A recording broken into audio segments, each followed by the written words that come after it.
Hey guys! Part 6 of What If Naruto Unlocked His True Potential. Hit like and subscribe if you like this one, and also please check the author in the description. Let's start.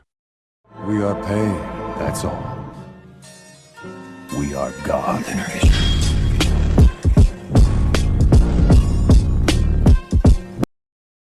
Chapter 30, Absolute Chaos. That's the Ichibi no Shikaku. Han spoke in awe at the sight of the Biju. That's the Ichibi? Naruto shouted, his eyes not leaving the tanuki for a second. That's a Biju? Han nodded, not giving a verbal reply. The Gobi Jinchuriki had seen and experienced many things during his life and career as a shinobi. He had gone against shinobi with summoning contracts, and has personally faced many large, dangerous animals. Nothing in his experiences, however, competes with standing directly in front of one of the 9 Biju. At first, the Ichibi no Shikaku seemed as if he was motionless. Naruto and Han took advantage of its lack of action to study him properly, and think of what they were going to do. As the two continued to study the giant tanuki, they noticed Gaara's human body on top of the Biju. It was as if he was sticking out of the Biju's head. The redhead made a hand sign, causing him to droop his head, as if he had fallen asleep. Immediately, the giant tanuki started to move. A grin crossed the Biju's lips as he looked up into the sky. Finally! I'm free! Shikaku screamed. The Biju proceeded to jump upwards and stretch his limbs, adjusting to life out in the real world. His jump created a large crater underneath his body. Naruto and Han both stared blankly at the Biju. Kid, this is bad. This is really, really bad for you. The Kyuubi spoke within Naruto's mind. I realize that, Kyuubi. Naruto replied quickly. How do you suggest I do this? You're more familiar with him than both Han and I are. Nothing you do will ever beat Shikaku. Your body wouldn't be able to handle the amount of chakra it would need to actually take him down. Hell, even with it, I don't think you could do it. It's beyond a human's capabilities to defeat a Biju. The Kyuubi answered. So, your focus shouldn't be on defeating Shikaku, but rather forcing his Jinchuriki to become awake. You saw that jutsu he made that released Shikaku? What the boy did was simply force himself asleep. His seal seems to contain the tanuki only when he is awake. What you and your Nai-san need to do is to bring him out of his sleep. That should force Shikaku asleep and make this a winnable fight for you. Naruto listened carefully to the advice Kyuubi had for him. Once the fox told him how to get rid of Shikaku, he turned his attention towards Han. We need to somehow reach Gaara. The Biju will only be here as long as Gaara is asleep and unable to contain it. If we wake him up, then we force Shikaku away. The blonde told the armored-wearing shinobi. Understood. Han nodded. The Iwa Jonin took a deep breath before he looked towards the Biju in slight amusement. I have to admit, I've been curious how a Biju fights. Guess I will finally get an answer to my curiosity. He then glanced towards the Uzumaki. This won't be easy for either of us. Are you ready? Of course. Naruto nodded his head. This'll take more than I think either of us can handle on our own. Use the chakra of the Kyuubi. I will use the Gobis. Han stated. He then made a hand sign and was surrounded by the demonic chakra of the 5-tailed dolphin horse. One singular red tail formed directly behind Han. He's right, Naruto. You'll need my chakra to reach him, and more than you normally use. The Kyuubi informed the blonde sharply. Your body can handle 1 tail worth of my chakra without you being overwhelmed. I will grant you the necessary chakra to use that much. Just don't die, kid. I promise I won't. Naruto replied to the fox as he made a hand sign. As he made the hand sign, a similar shroud of demonic chakra surrounded his body. His features became more feral and his eyes picked up a reddish tint. 1 tail of chakra formed around the boy's body, showing that Kyuubi gave him the right amount of chakra. Naruto took a deep breath and recalled all of Han's teachings, making sure he had complete control of himself. Once he was certain he was in control, he opened his eyes and gave Han a thumbs up. Let's do this, he said, determination running through his body. Shikaku finally stopped stretching and adjusting to his freedom. The Biju then turned his attention to Naruto and Han. His eyes were focused intently on them and the shrouds of chakra that surrounded them. Koko and Kurama, I hope that you two are watching this. I will prove my superiority to you two by killing the two that have you under their control. Shikaku taunted. Kurama? Naruto repeated the name in his head. He recalled that Koko was the real name of the Gobi. This meant that Kurama could only refer to one creature. Is that your dash? You have no right to call me by that name, but this isn't the time to argue about that, the Kyuubi hissed. Focus on the giant tanuki. The Uzumaki was snapped out his thoughts just in time to see giant bullets of wind flying in his direction. His eyes widened as both he and Han jumped out of the way before being hit. The bullets, instead, collided with the trees that were behind them, destroying them instantly. We need to approach with caution, Han said, his eyes focused intently on Shikaku. I'll lead. You follow behind me and take advantage of any openings I create. If you see an opportunity to get an attack in, go for it. Right. The Uzumaki nodded his head. With those words, the two Jinchuriki charged forward, using the enhanced speeds of their Biju. Han led the charge with Naruto following right behind. Upon being released from their coffins, the consciences of Hashirama, Tobirama, and Ishikawa started to return. The three men looked around the land of the living in confusion. Their eyes then focused on the men in front of them, Hiruzen, Jiraiya, and Inoki. Sarutobi. Monkey. Is that you? Hashirama questioned with a sad smile on his face. It is. It's been a long time, hasn't it, sensei? Hiruzen replied, returning the man's sad smile with one of his own. It really has. You've grown old. The Shodame Hokage chuckled. Ishikawa. Shodame-sama, do you remember me by chance? Inoki asked, slightly hesitantly. Ishikawa stroked his beard for a moment, his eyes focused intently on Inoki. A second passed before he chuckled. Young Inoki. It has been a long time since I passed. When I last saw you, you were nothing more than a small, mere pebble. Now, though, I see a man who has become a massive boulder. And it seems that you've replaced me at some point and become the Tsuchikage. You've done well, Inoki. Inoki couldn't resist the urge to smile. Despite the circumstances involved with the Edo Tensei, he was thrilled to hear such words from the Shodame Tsuchikage, the man who had inspired him to become the shinobi that he was today. It's touching to hear these conversations. It truly is.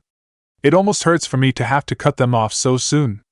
Orochimaru commented with mock sadness. Tobirama, who had been silent since his reincarnation, turned his head and glared at the Sannin. So you are the one who summoned us with the very technique I designed?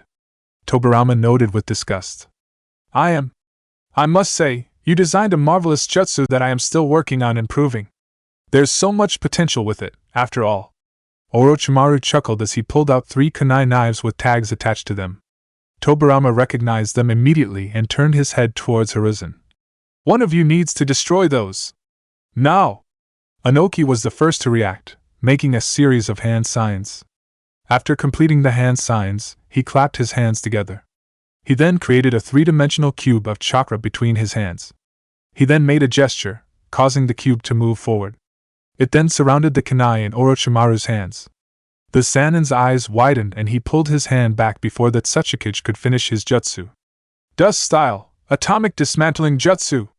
Immediately, the cube exploded from the inside. In the process, the kunai and the tags were destroyed. Orochimaru scowled at the Sandame Tsuchikage in response. The dust release is as deadly as I had heard. He noted. I'll be more cautious around you, Inoki-san. I was going to eradicate the memories of your predecessors, but I suppose I can let them be conscious when they fight you. Then started to chuckle again. I suppose this works out better this way. They can be conscious and note exactly how they destroyed you all. The snake Sannin made a hand sign, causing the 3 deceased Kage's bodies to stiffen. Hiruzen, Inoki, and Jiraiya immediately prepared for battle. I know you are familiar with the subject, Hiruzen, but are either of you by chance an expert in Fuinjutsu? Tobirama questioned Jiraiya and Inoki. Jiraiya nodded his head, which prompted the Naidame Hokage to continue speaking. Fight me and my brother. While we are fighting, I'll try and talk you through how to dispel the jutsu. Just make sure we don't accidentally kill you. I'll try and help out by telling you how to avoid my attacks. Or something like that. Hashirama offered. I'll do my best. Just tell me how to end the jutsu and I'll do what I can. Jiraiya nodded his head in understanding. While you keep them busy, I'll be fighting my own predecessor. Inoki said, his eyes focused on Ishikawa. You know, I choose to look at this as a blessing. I believe this jutsu will be dispelled and that no life-threatening harm will come to you or IWA. Therefore, I can just take this time to see what kind of shinobi you have become. Ishikawa noted with a smile. Enough chatter. Try and offer help if you can. I assure you, it will all be for naught. Today, the Sandaime Tsuchikage and Hokage, along with the Toad Sage, shall perish. Orochimaru spoke up in irritation. He made another hand sign, expressing his orders and intent for the deceased Kage. Immediately, the three reincarnated shinobi charged at the group. Both Hashirama and Tobirama charged at Jiraiya, who jumped backwards to place distance between him and them. They then followed him to another area of the balcony to do battle. Ishikawa and Inoki, also, moved to a different area to have their own battle separate. Orochimaru and Hiruzen remained alone in the center. The Sandaime Hokage glared at the man. I'm surprised you let Ishikawa-san and my predecessors simply challenge the others. Do you really think you can take me on by yourself, Orochimaru? Hiruzen spoke coldly to his former student. Perhaps I'm being a little overconfident. I did intend on fighting you with them.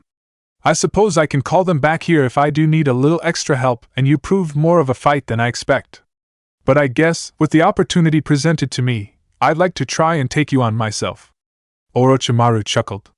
This attack's primary goal was to make sure you die after all, Sarutobi-sensei. It'd be more fun if I was able to kill you off by myself. You can try, but nothing you can do will help you kill me. Hiruzen replied, glaring at his former student. Orochimaru's chuckling stopped as a snake extended from his mouth. The snake's mouth opened up, spitting out the Kusanagi sword.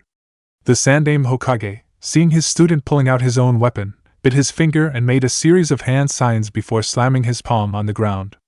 A few seconds later passed before a tall monkey with white fur wearing a black suit and a Konoha forehead protector appeared next to the Hokage.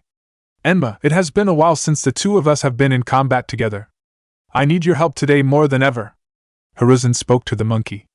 Enma looked directly at Orochimaru and nodded his head. It's about time this fight happened.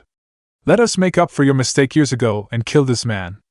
After finishing his statement, Enma's body transformed into the shape of an adamantine staff. Hiruzen grabbed the staff and swung it around for a few seconds before turning his attention to Orochimaru.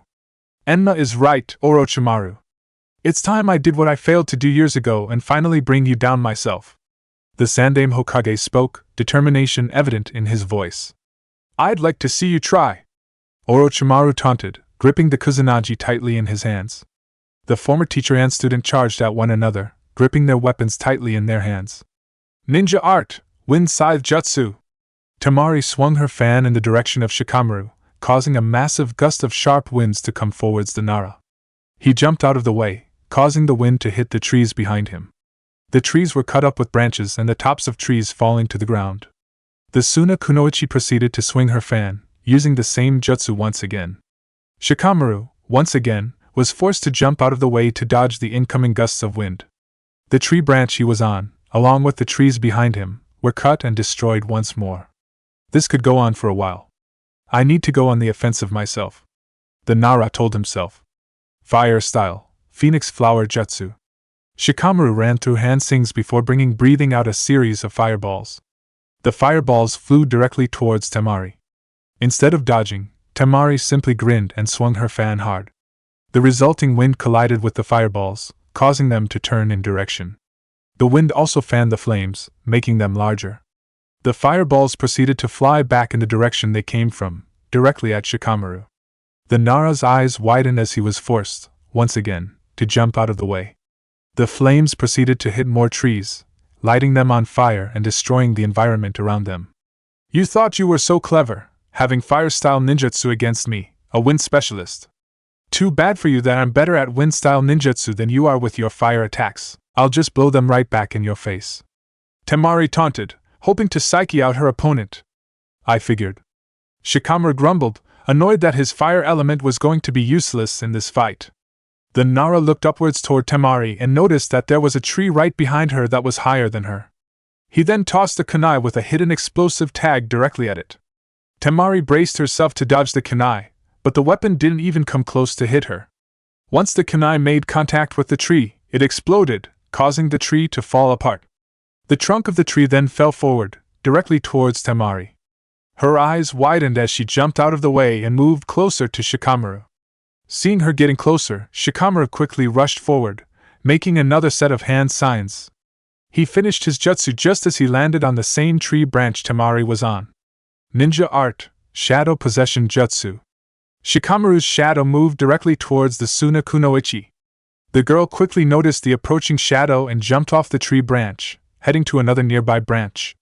To her surprise, the shadow continued to follow, extending past the tree branch it was on and floating over the air to reach the tree branch she was on. So the shadows don't need to be on solid ground. It can be flexible and even move over the air if it needs to. Temari made a mental note of this fact. Realizing that trying to avoid Shikamaru's shadow wasn't going to help her fight, Temari proceeded to swing her fan directly at Shikamaru, creating another set of sharp gusts of wind heading towards him. To avoid the attack, Shikamaru was forced to cancel his jutsu and jump away from the wind.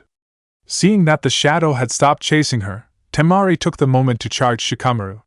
The girl jumped directly at him and swung her fan at him as if it were a staff.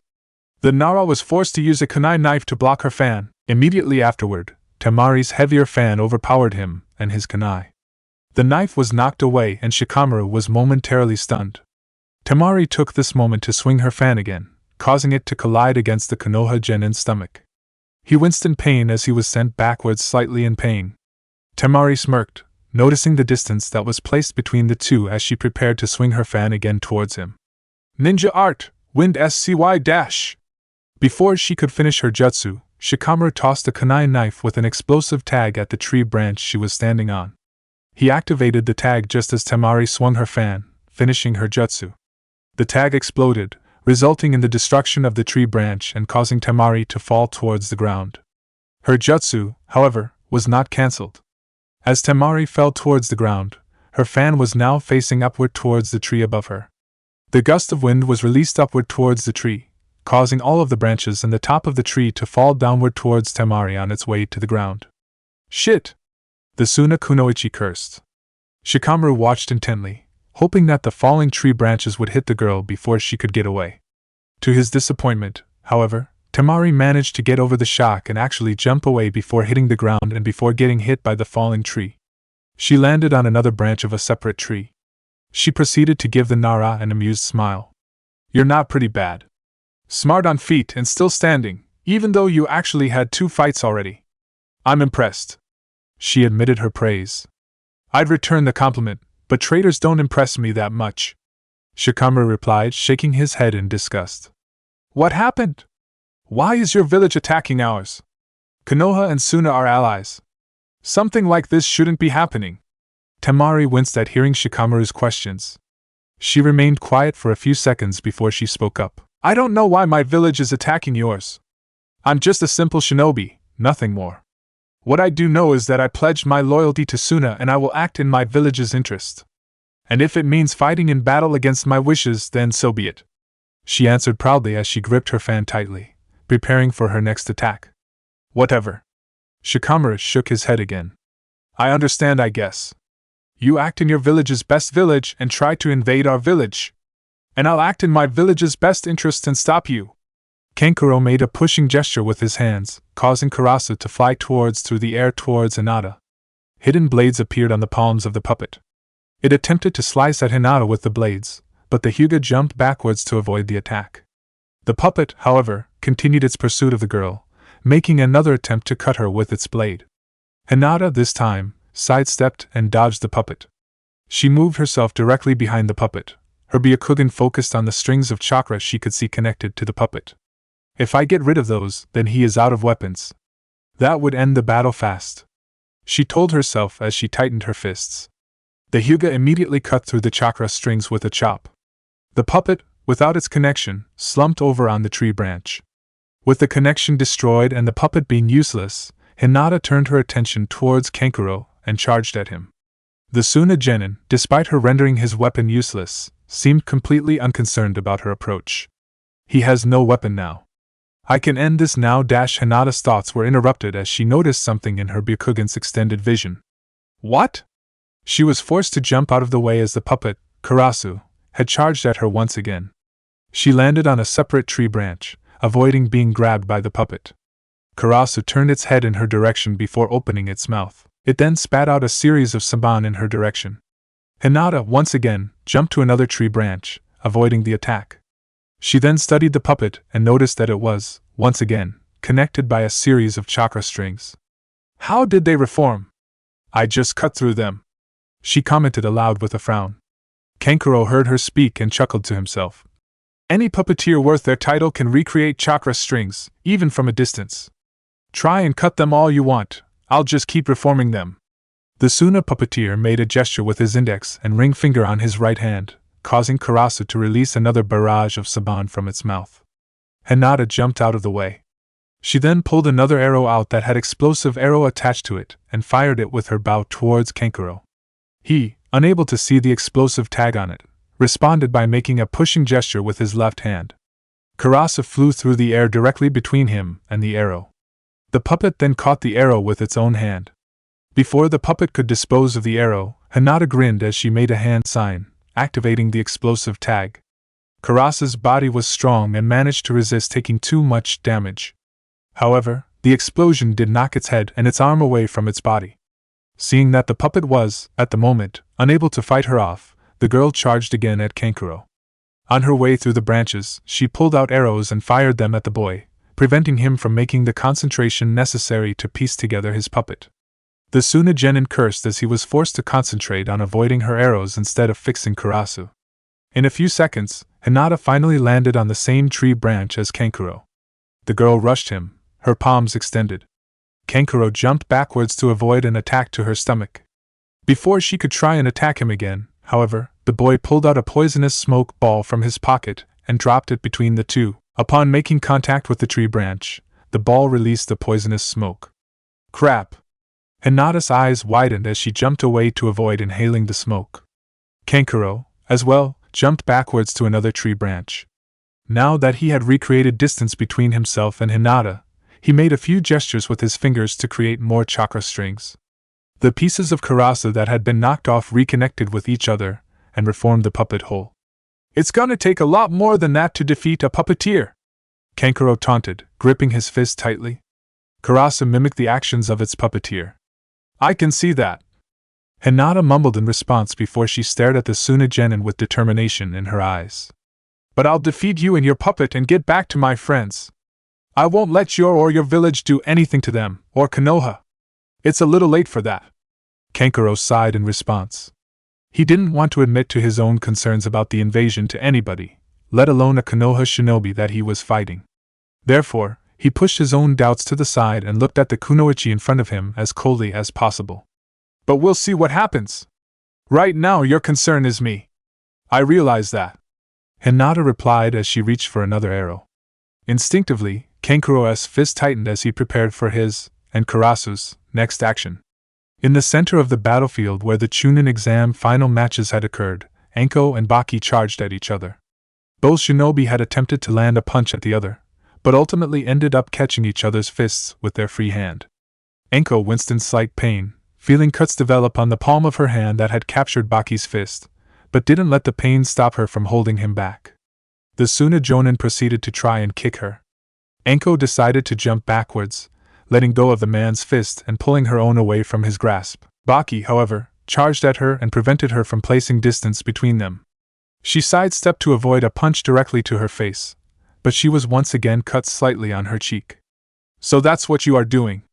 Realization dawned on Anko's face how she was getting cut. You use the wind to augment your taijutsu. It makes your attack stronger and gives them the ability to cut, even if you miss the target. The woman stopped talking for a moment to jump backwards and avoid another kick from the man. I guess the bingo book doesn't lie about your proficiency with the wind element. It is my specialty, yes. Baki replied with a smirk on his face as he continued to charge Anko. Seeing that she had the disadvantage in hand-to-hand combat, Anko decided to switch the style of fighting. She held out her hand directly in front of Baki's face just as he finished charging her. Hidden Shadow Snake Hands! Snakes appeared from under Anko's coat sleeve, shooting forward. Baki sidestepped to avoid the attack from the snakes. The man was about to continue to charge at the woman, but the snakes she had released turned direction and tried to attack him again.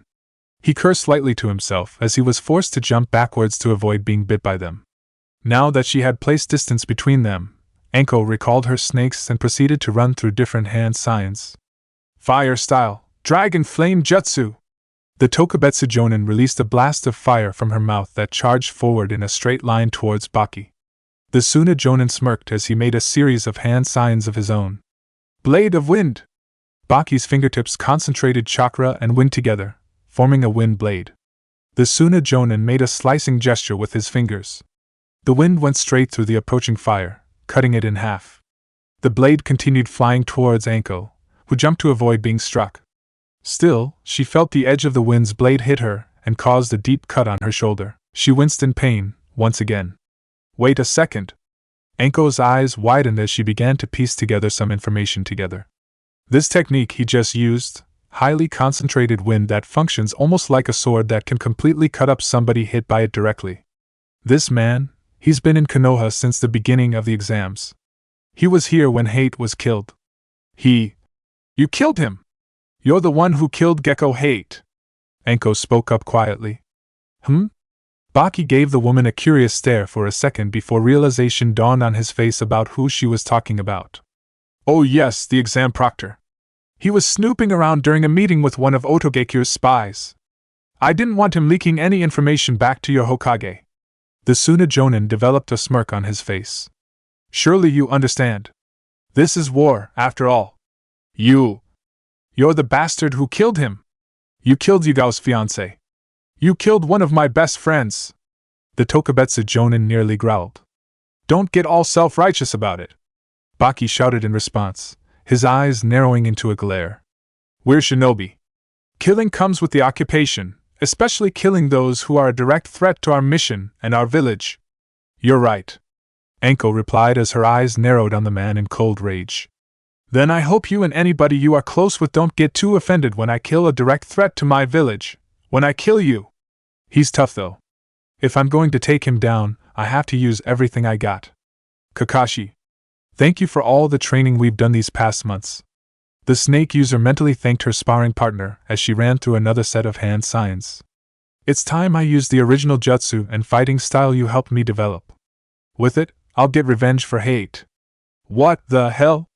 The Otogekyu Jonin commented as he arrived on the scene. The man had sent his 8 Chunin subordinates forward to intercept the group of Konoha shinobi that were chasing the Ichibi Jinchuriki. He had expected the number advantage to overwhelm the opponents and defeat them easily. When had finally arrived at the area, he was shocked to see his 8 subordinates lying on the ground, dead. Standing by their bodies was only one man in the group that had been sent after Gaara, and he wasn't even a Konoha shinobi. The Oto Jonin recognized him immediately as the Yanbi Jinchuriki, Rashi. I was wondering when you'd show up. The other shinobi you sent weren't that good, to be honest. Rashi noted with a shrug. I suppose you Oto shinobi aren't worth that much, I suppose. You killed all my men. The Oto Jonin hissed quietly before his voice grew louder. You killed them! The man proceeded to charge at the Yanbi Jinchuriki, gripping a kunai knife tight within his hands. The Iwa Jonin proceeded to jump, avoiding the Oto shinobi's attack. He then made a quick series of hand signs before his fists became encased in molten lava rock. As Rashi's body lowered, he prepared to land a punch directly at the man's body. The Oto shinobi, however, was able to dodge just in time. Rashi's fist, instead, made direct contact with the ground, creating a small crater and causing it to catch on fire. So you avoided one attack. I guess you moved faster than at least 7 of the 8 shinobi you sent after me. Rashi commented with a snicker. You'll pay. His opponent continued to growl and charge, acting purely on his rage. As the Oto Jonin charged, he ran through a series of hand signs. Before he could complete them, however, Rashi placed his hands on the ground. Shortly after, lava rushed forward from underneath the ground directly in front of the man in a plume, causing him to break his concentration on his jutsu and stop moving to avoid charging headfirst into the lava. Rashi, noticing that his opponent was now standing still, rushed forward and grabbed the man by his neck. The Oto Jonin gasped for air, unable to breathe due to the tight grip on his neck. Just like your subordinates, you fell victim to your own emotions. All it took was a few choice words to anger you and you charged at me like a bull without a second thought. You youngsters tend to just rush in, letting your emotions cloud your judgment. You should have been more careful in a fight with me, especially if you saw that I was able to defeat your subordinates by myself. Rashi lectured the man. The Iwa Jonin's eyes were narrowed on the Oto Jonin within his grasp. I actually do see some potential in you. You do move pretty fast, and I'd be curious to see what techniques you have to help with that. I almost wish I could let you live and see if you actually listened to what I had to say. Unfortunately, you're working for the enemy and tried to invade Konoha. Many innocent people are going to die because of yours and your fellow shinobi's actions. It's only fair that you die with them. With those words, Rashi solidified the hand that was gripped around the Odo Jonin's throat and hardened molten rock once again. The Odo Jonin attempted to scream, but he couldn't due to how hard Rashi was squeezing. He died soon after from being unable to breathe and from burns. It really is a shame. Maybe he and the others could have been something if they were in a different village, Rashi mumbled. Does it matter? You shouldn't concern yourself with those shinobi. They're already dead. Your focus should be on catching Shikaku's vessel. A voice spoke within Rashi's head. Surely you can sense his presence. Rashi nodded at the voice's suggestion. I realize that. Hell, I don't even need to sense it. I can see it. The old man looked ahead. Like he had said, the giant tanuki was visible in the distance in a clearing further away from him.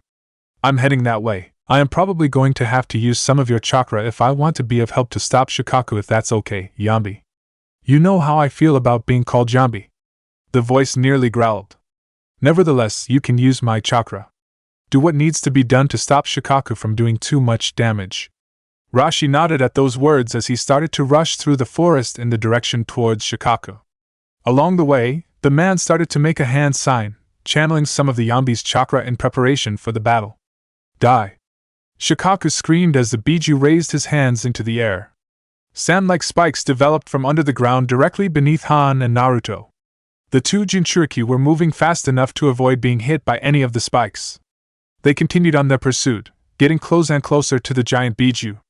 Upon reaching Shikaku's body, Han proceeded to concentrate both the demonic chakra of the Gobi and the steam from the furnace on his armor into his fists.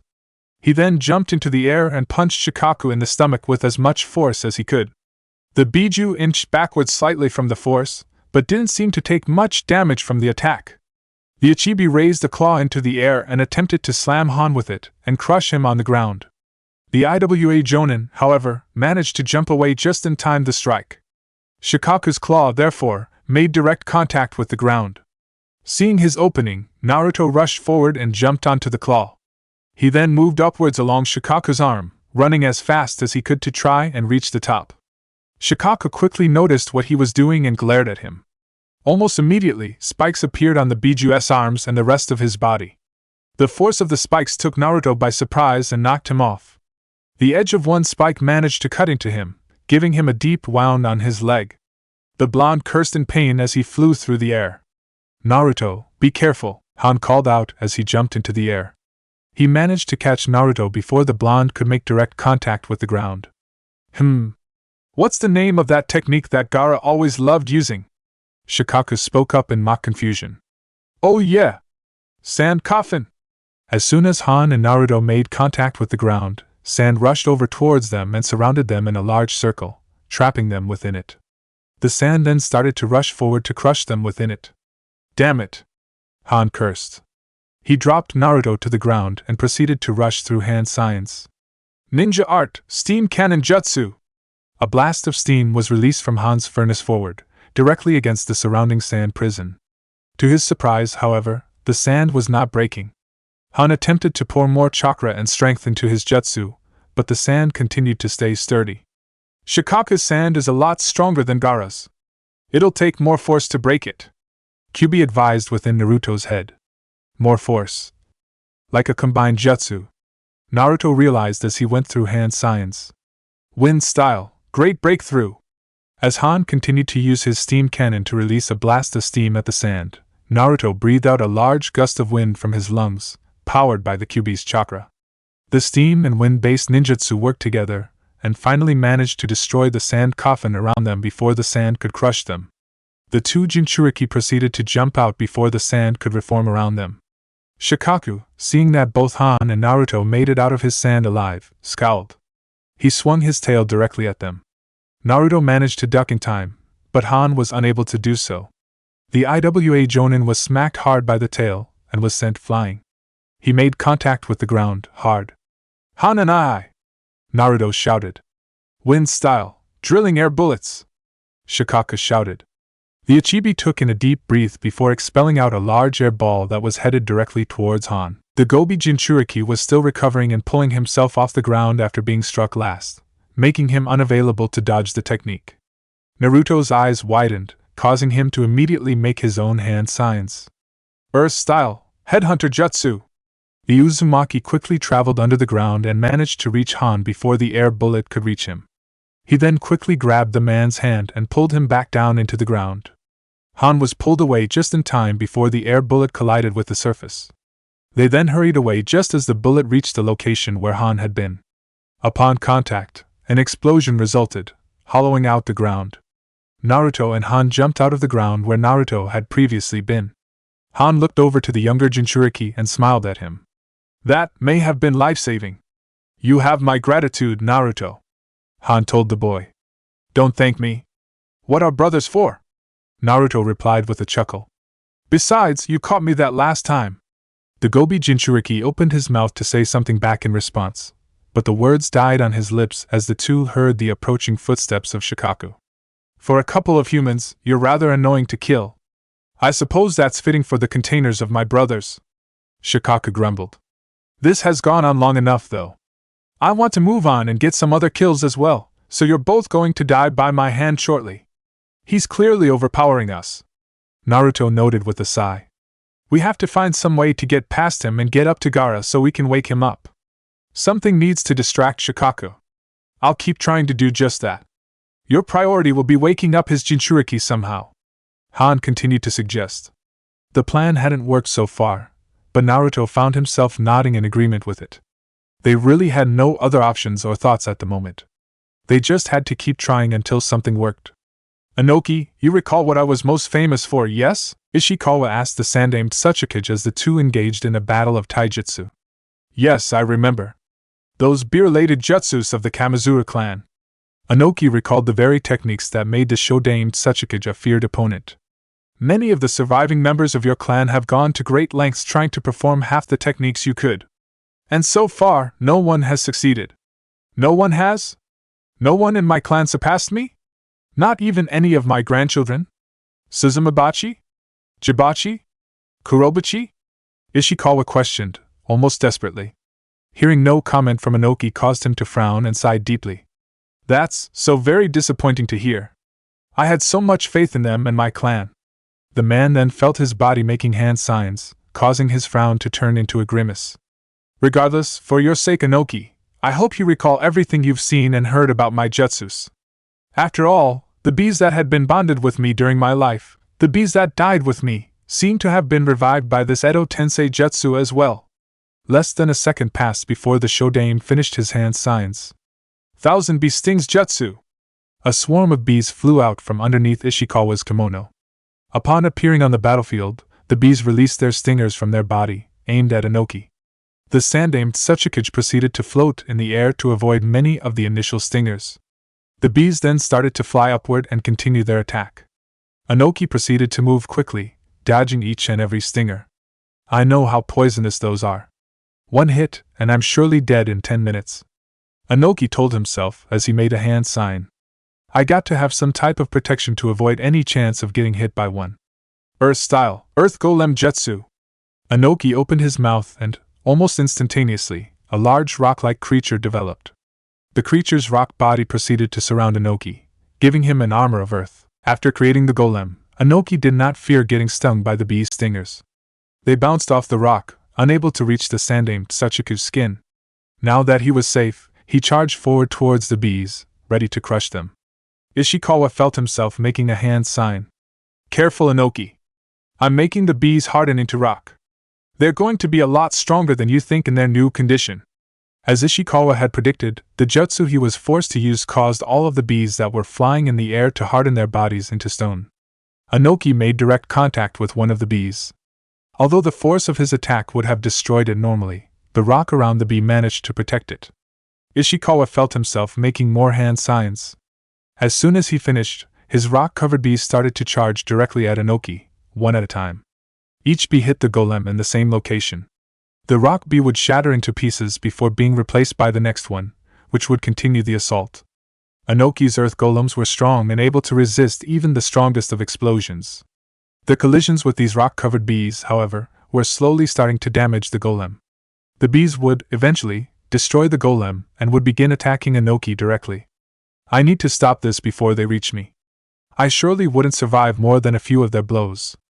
Anoki realized. The man closed his eyes in thought, ignoring the crumbling noise of the golem around him falling apart. To stop the bees, I need to destroy their summoner. Simple as that. I have enough time to prepare a jutsu to completely destroy him. The Sandaime Tsuchikage began making a series of long, complicated hand signs. He continued to ignore the assault of the rock bees, focusing only on his jutsu. Before his golem collapsed, the man finished his jutsu and created another cube-like structure between his hands. This one, however, seemed to be larger than the previous one he had made. Once it was created, Anoki made a pushing gesture, causing the cube to move through the golem's body, past the bees, and completely surround Ishikawa's body. Dust Style, Atomic Dismantling Jutsu! Anoki activated his jutsu, once again, causing a massive explosion within the cube. Smoke filled the inside of it, and for a moment, the bees stopped attacking him. The Sandaime Tsuchikage, feeling as if he won, released the golem around him to make sure that Ishikawa had been defeated. As he looked around, he saw the rock-covered bees flying around him had fallen to the ground and crumbled into pebbles. His eyes then turned towards the smoke that resulted from his jutsu. To his surprise, however, Ishikawa remained there with his body fully intact. The only noticeable change to him was chunks of golden armor lying on the ground next to his feet. Whatever jutsu you used on me, Anoki, was truly impressive. I don't think I can recall the last time someone destroyed my beeswax armor all at once. The Shodaime Tsuchikage praised his successor. I can't recall the last time my dust-style ninjutsu didn't completely destroy someone on a molecular level, armor or not. Anoki noted.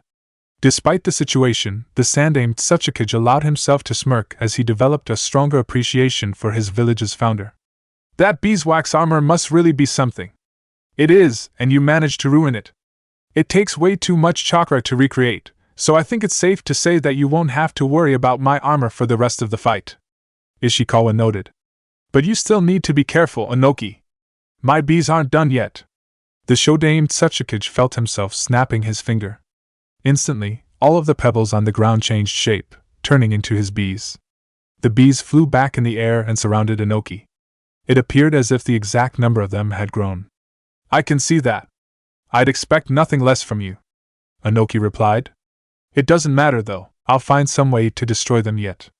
How familiar are you with the Edo Tensei? Jiraiya, was it? Tobirama questioned the Toad Sage. Jiraiya was about to answer, but he was unable to properly speak as Tobirama's body attempted to punch him in the face. The Sannin was forced to focus on dodging the attack. He then had to block off an attack from Hashirama. The man was forced to block and evade a continuous barrage of attacks from the Shodaime and Nidaime Hokage. A few seconds passed before Jiraiya was able to jump away and establish some distance between himself and the deceased Hokages before he could get the opportunity to speak. I've read your notes and research on the jutsu in the Forbidden Scroll. I know mostly everything about how it works. Jiraiya finally answered. I know that it's useless to try and kill you both, for example. Thanks to the Edo Tensei, your bodies will reform. Essentially, you have immortality. Brother, what a dark jutsu you have created. Hashirama noted, a frown evident on his face. In hindsight, it was an error to design. Thankfully, this Orochimaru doesn't seem too skilled in it. He didn't summon us with our full power, after all. Tobirama noted. He then felt his body making a series of hand signs. Careful of my next attack, Jiraiya. The man then finished his hand signs. Water style, water severing wave. Water concentrated in the air from the atmosphere. After enough was concentrated, the water shot forward rapidly towards Jiraiya. The Toad Sage jumped out of the way before being hit by the blast. He immediately was forced to jump again, as Tobirama continued to release another high-pressured stream of water at him. As Jiraiya continued to dodge the attacks, he made a series of hand signs. Once he finished, the Toad Sage clapped his hands together. A massive wall of earth and rock formed between himself and Tobirama. The wall absorbed the damage from the blasts of water, shielding Jiraiya from damage, while safe from the attacks, and before the two Hokage could try and charge him again, Jiraiya ran through another series of hand signs. Earth release, swamp of the underworld. The surface underneath Hashirama's and Tobirama's feet changed, turning into mud. The deceased Hokages attempted to move, but were ultimately unsuccessful. Their bodies were stuck within the mud. My body can't move at all. I can see you really are a skilled ninja, Tobirama complimented the Toad Sage. He felt his body still continue to resist and try and pull itself out of the swamp, but none of its efforts were working. Neither were the efforts of Hashirama's body. With your skill, I could see you becoming Hokage.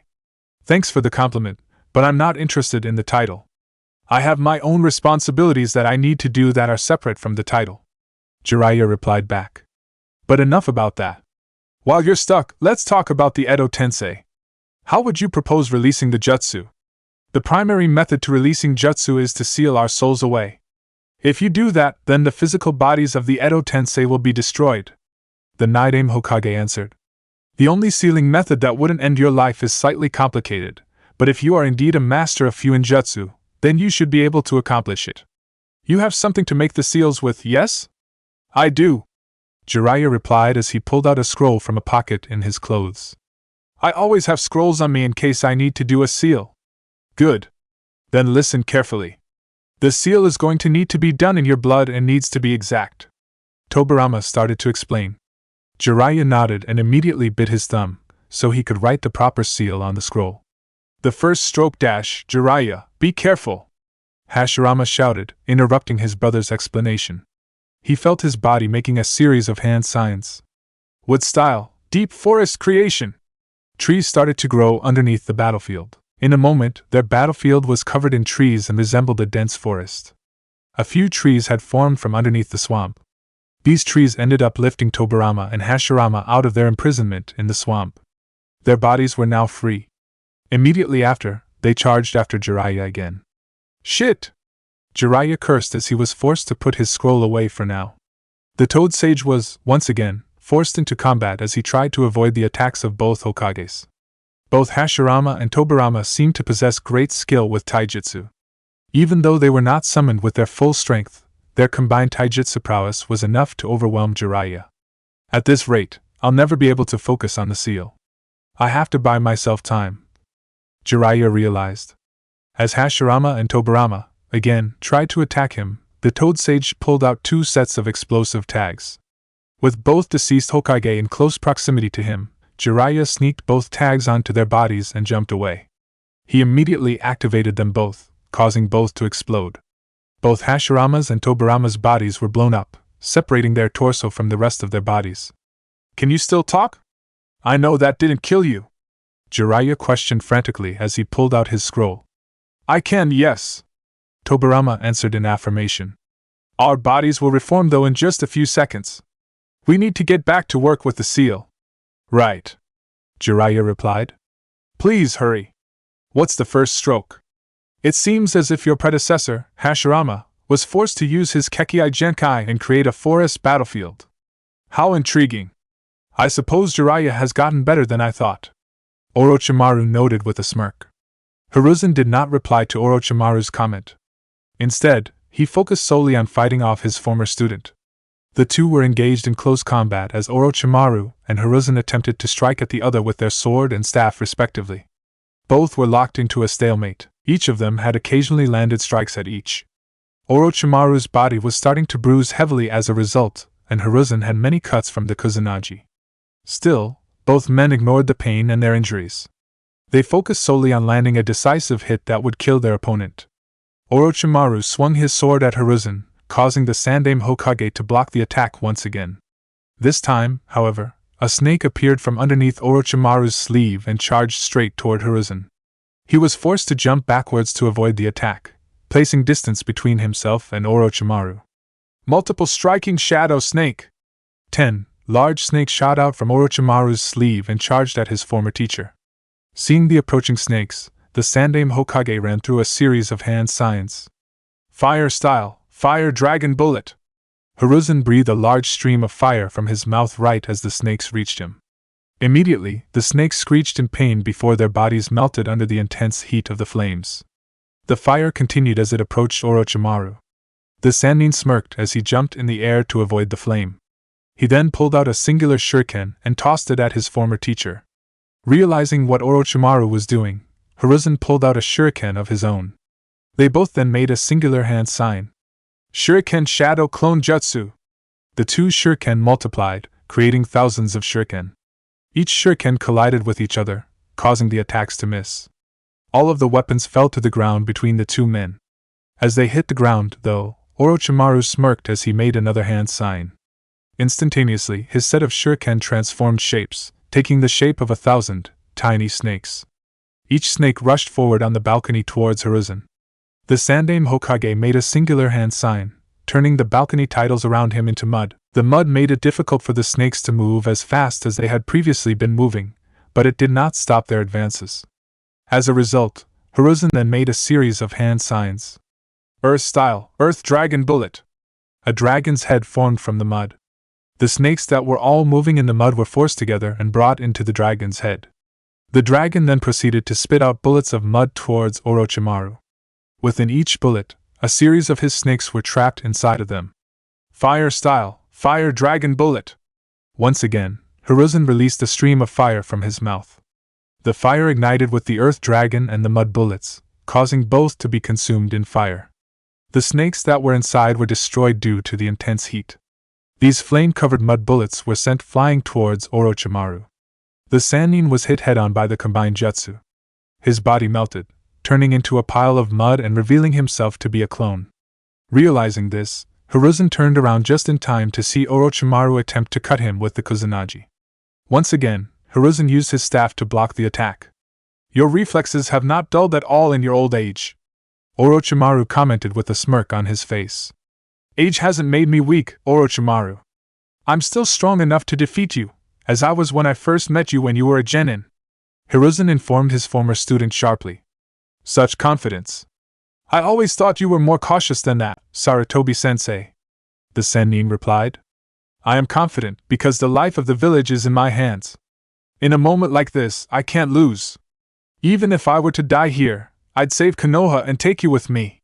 The Sandaime Hokage exclaimed. With those words, Hiruzen pushed harder with his staff, managing to knock Orochimaru off balance. Seeing an opportunity, the Sandaime proceeded to swing his staff again directly towards Orochimaru's chest. Unfortunately, the Sannin managed to squirm away, using his flexibility to duck underneath Hiruzen's attack. He then jumped backwards and gripped his sword tightly, ready to continue their battle. I'll repeat myself, such confidence. If you really feel that strongly, then come. Show me exactly how you intend on saving Konoha. He taunted his former sensei. Gladly. Hiruzen nodded his head as he charged at his former student once again. Anko, upon finishing her hand signs, clapped her hands together. Her eyes seemed to light up as she channeled chakra around her entire body. Ninja art, flare aura! The chakra that surrounded Anko's body changed shape to resemble red flames. The Tokubetsu Jonin was now surrounded entirely by fire. The flames, however, were most concentrated in her hands. This is unique. An original jutsu, Baki noted, trying to figure out the secrets behind Anko's attack. I presume that's an armor of sorts that you think can prevent you from getting cut up. I wouldn't call it armor. It's a lot more than that, Anko replied as she glared at him. There was now a literal fire in her eyes as she glared at the Suna Jonin. The Konoha shinobi jumped into the air directly above Baki. She clapped her hands together, causing the fire that was concentrated in her hands to form into circular balls of flames. Fire style, Hellfire Rain! Anko proceeded to toss the fireballs down towards Baki. The Suna Jonin moved out of the way, causing the fireballs to hit the ground and cause the ground to catch on fire. The Tokubetsu Jonin continued to spawn fireballs in her hands that she chucked towards Baki. With each attack Baki dodged, the more the battlefield proceeded to catch on fire. After avoiding 10 fireballs, the Suna Jonin decided to change tactics. Once he finished his jutsu, he breathed out a heavy gust of wind to redirect the fireballs back towards Anko. To his surprise, however, the fireballs moved directly through the wind and towards him. He was hit directly on the leg by one of his fireballs, causing him to wince from the burning. Remember that fire overpowers wind. That wasn't a wise decision, Anko taunted. Unless the wind is stronger, in which I can redirect your fire, Baki retorted with a glare. That jutsu you used earlier, it's no armor. It's just converting all of your chakra to pure fire. All of your fire-style ninjutsu is augmented by it, isn't it? I could probably use it for armor as well, but that is true. It also allows me to use other mediums besides my mouth as a means to create fire. But I'm not going to admit to any of that out loud, Anko thought to herself. Instead, she proceeded to run through a series of hand signs. Fire style, widespread ruin. The fire that was surrounding the battlefield due to her missed fireballs started to move on its own accord.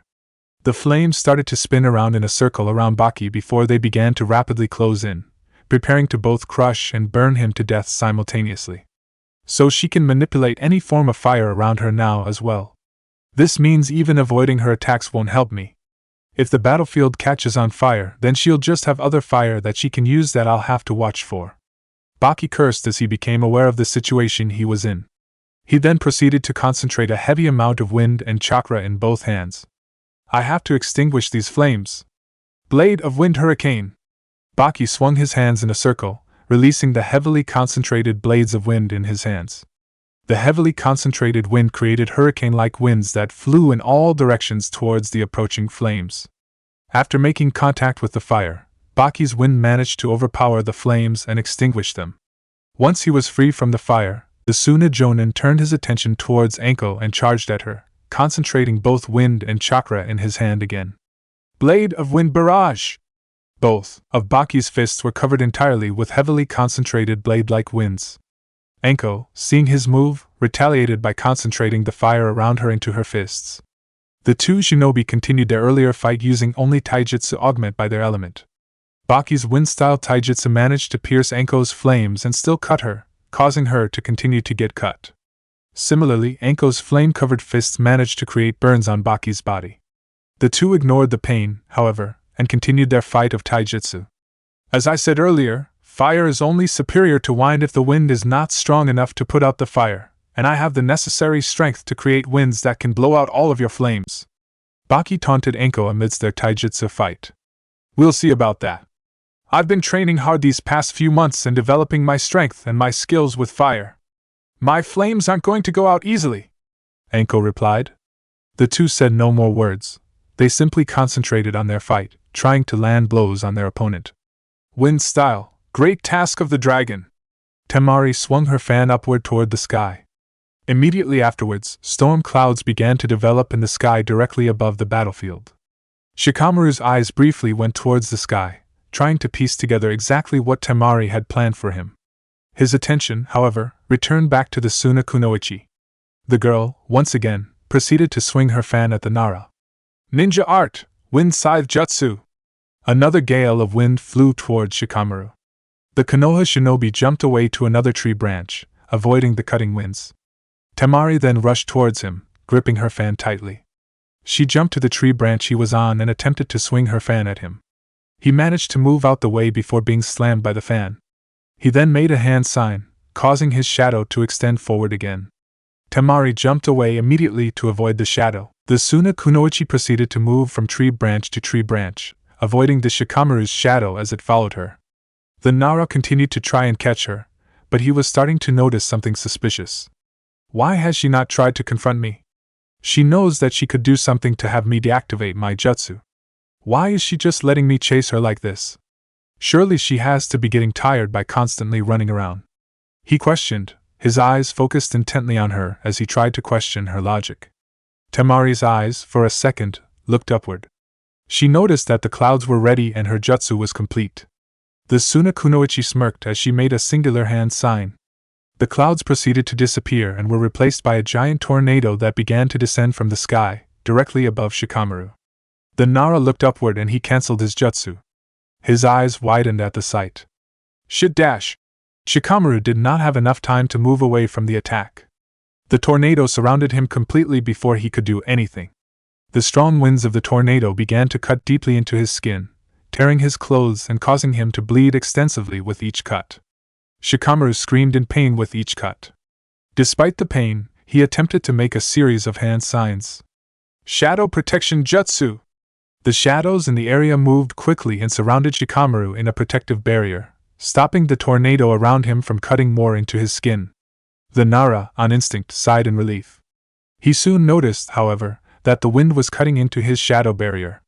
He saw cracks beginning to form, which caused his eyes to widen and forced him to put more chakra into his jutsu to maintain the barrier. God damn it, please let my jutsu hold. Please. Shikamaru pleaded in his head. He saw more cracks developing on the barrier, which caused his thoughts to become more frantic and desperate. Please. Outside the tornado, Temari watched while breathing heavily. Creating the tornado and maintaining it required of a lot of her chakra. She couldn't see inside her jutsu, so she wasn't certain about the Nara's condition. She had heard him screaming near the beginning of her jutsu, but now she couldn't hear him anymore. He has to be unconscious by now, or dead. Temari realized, feeling a little sick to her stomach at the thought of making her first kill during war. Making a hand sign, the Suna Kunoichi cancelled her jutsu and dispelled the tornado. As the tornado began to slowly fade, Temari walked forward closer to it, wanting to inspect Shikamaru's body and make sure that he was dead. Shadow Possession Jutsu! To her surprise, Shikamaru was both alive and conscious. The moment the tornado had completely disappeared, the Naro's shadow extended forward at a rapid rate.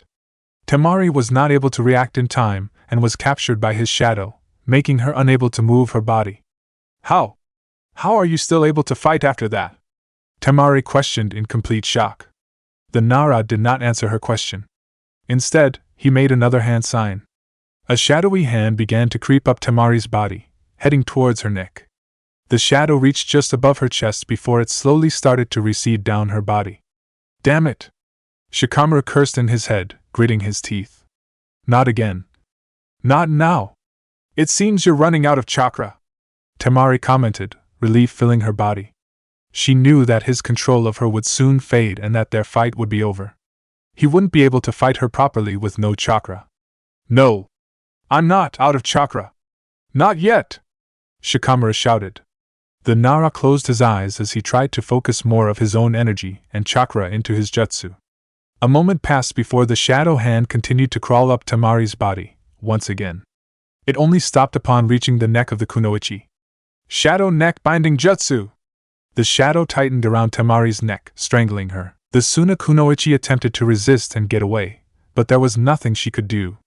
She was still under Shikamaru's paralysis. Her eyes slowly closed and the girl fell into unconsciousness. Realizing that she had been defeated, Shikamaru released his jutsu. Temari's body fell down on her stomach. Once she had fallen over, Shikamaru walked over to make sure that she was unconscious. Realizing that she was, Shikamaru then turned his attention towards the giant Biju in the distance, towards Shikaku. I was kept here for too long, and used too much of my energy on her, Shikamaru noted to himself. His own thoughts were interrupted by his need to take deep breaths. The boy was physically exhausted. I probably can't help out much, but I can't let Naruto and Hinata be alone. With that sole thought, Shikamaru started to move towards the battlefield with Shikaku, hoping that he would be able to get back some energy on the way there and would be able to help out his friends in the battle.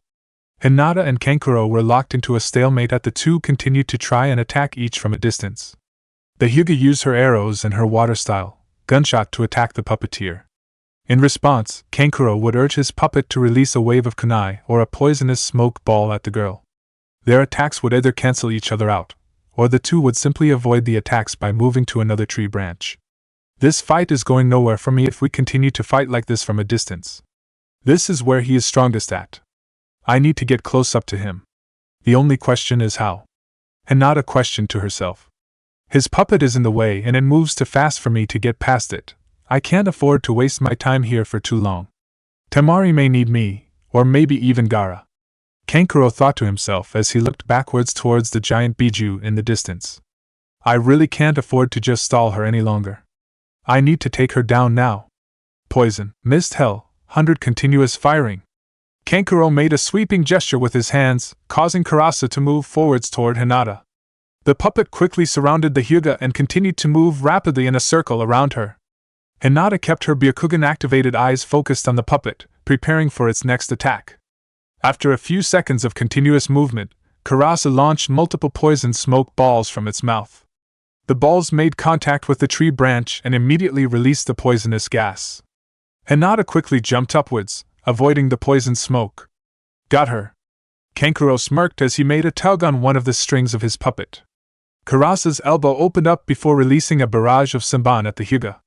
Hinata, although she could see the upcoming attack, didn't have the time to avoid the attack. She was hit hard by the Senbon and was knocked downward, back into the poison gas. Hinata began coughing the second she entered the poison gas cloud. She proceeded to make a series of hand signs before using the water-style gunshot to clear the air around her, causing the poison gas to move away from her. Still, the girl had inhaled enough of the poison. She was continuing to cough and looked as if she was having difficulty standing. She'll be knocked out in 30 minutes, maybe even die if she doesn't get treated before the day ends. Kankuro noted in his head, recalling the particular poison he used in his smoke balls. Only a little more should do it. Then she'll be done. The Suna puppeteer made a pushing gesture, causing Karasa to rush to Hinata. The puppet grabbed her and held her tightly against its body. Hinata tried to resist and managed to free her hands from the puppet's grasp, but she was unable to pull herself completely away. She continued to choke as the puppet started to squeeze her body. Despite her pain, Hinata focused on bringing her hands to the chakra strings attached to the puppet. He said cutting them won't do anything, because he's fast enough to create new strings and attach them again. She reminded herself of Kankuro's words. But he never said what would happen if I did something else to his puppet strings. Instead of cutting the chakra strings, Hinata grabbed them and injected some of her own chakra into the strings. Her chakra created a disturbance with the flow of Kankuro's chakra, causing Karasa to let go of Hinata. Similarly, Hinata's chakra maneuvered itself through the puppet strings back to Kankuro's body. The brief spike of chakra paralyzed his body momentarily. What the hell? The puppeteer mumbled as he felt himself unable to move his body. Now free and with her opponent immobile, Hinata jumped towards Kankuro. She moved slower due to the poison in her bloodstream, but she managed to reach him before he could move. Kankuro's paralysis began to fade as she jumped on the tree branch he was on, but it was already too late. She had managed to get close to him and was in a stance to attack. 8 trigrams, 32 palms. She called out. 2 palms. Hinata began a series of strikes at Kankuro's tenketsu. She and her body moved quickly, striking him as fast as she could despite the poison. Kankuro was unable to move as he was forced to take each subsequent attack. 4 palms. 8 palms. 16 palms. Hinata continued to shout. Finally, she ran through a series of strikes at various tenketsu across his body with more force. 32 palms. Hinata's last strike managed to push Kankuro backwards, knocking him off the tree branch he was standing on. The Suna puppeteer hit the ground at the bottom of the forest hard, breaking a few bones on impact. He groaned from the pain, but attempted to ignore it as he moved his head towards Karasa and attempted to use his hand to create new strings for his puppet. He realized, however, that he was unable to move his hand and create the new strings. Damn it! I can barely move my body, he grumbled to himself. Hell, I can barely feel any chakra in my body. I sealed half of your tenketsu. You won't be able to use chakra properly for a while. Or move, Hinata told the puppeteer as she jumped down towards the ground. She then walked forward towards him, coughing in her hands from the poison. You beat me. Fine. You win. Just kill me now.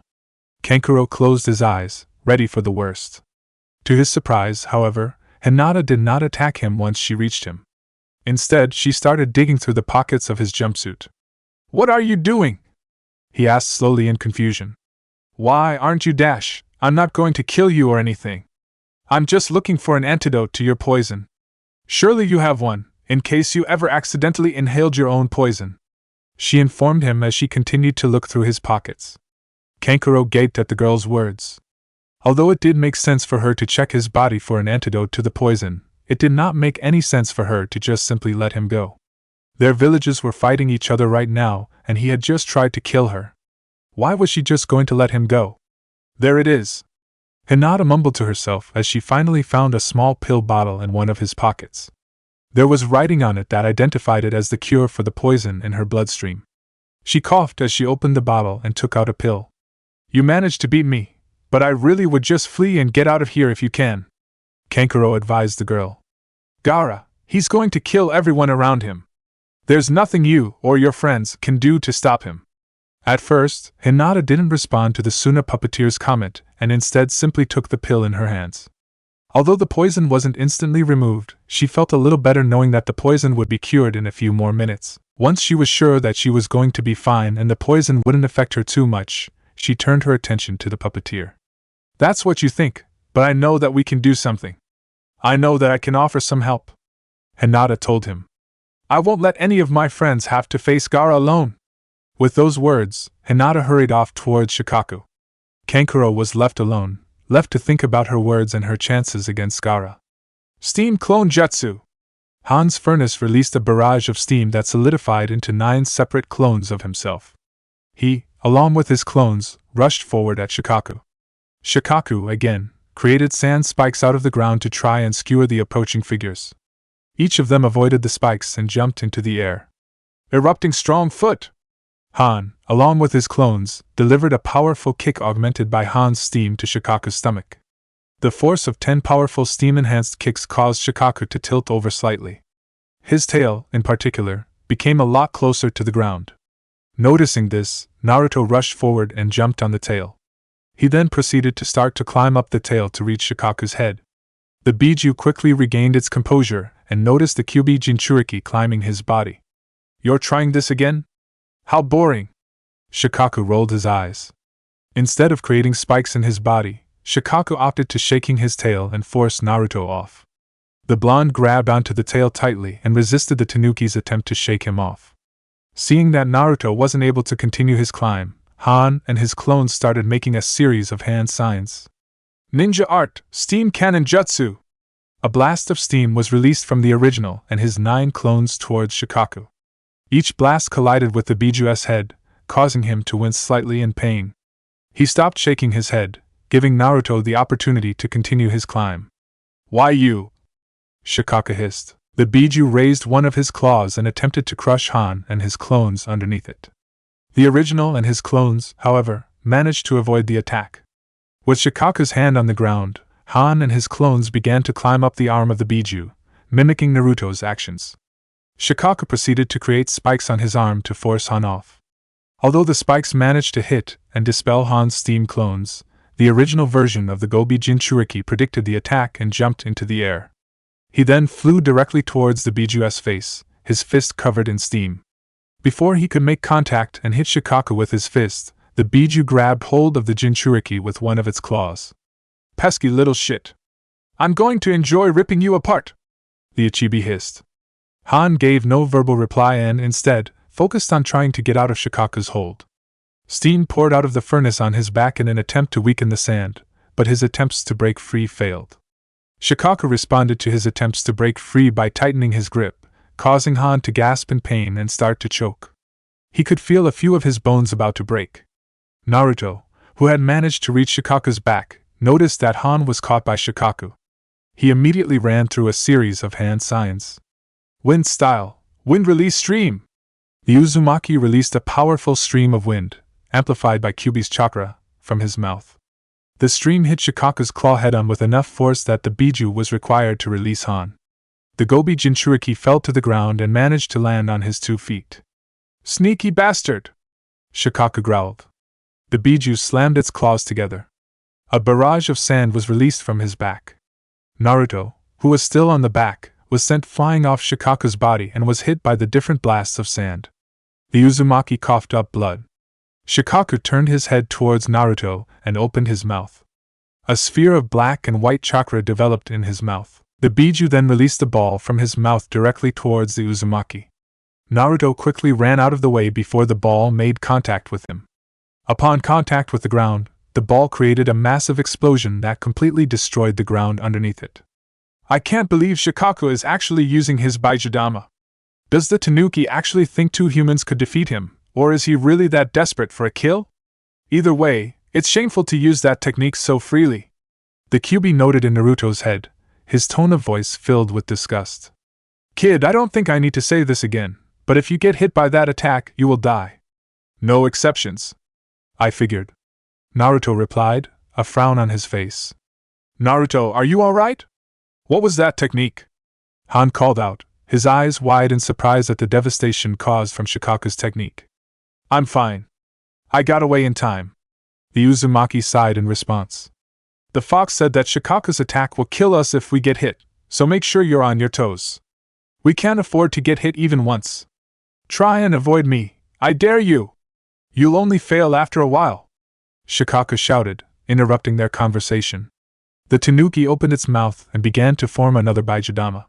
Before he finished preparing his attack and before Naruto and Han could get away, another figure jumped onto the battlefield. Lava style, scorching rocks jutsu! A series of molten rocks were released. The molten rocks made direct contact with the sphere before Shikaku finished his preparations, causing the move to explode in his face.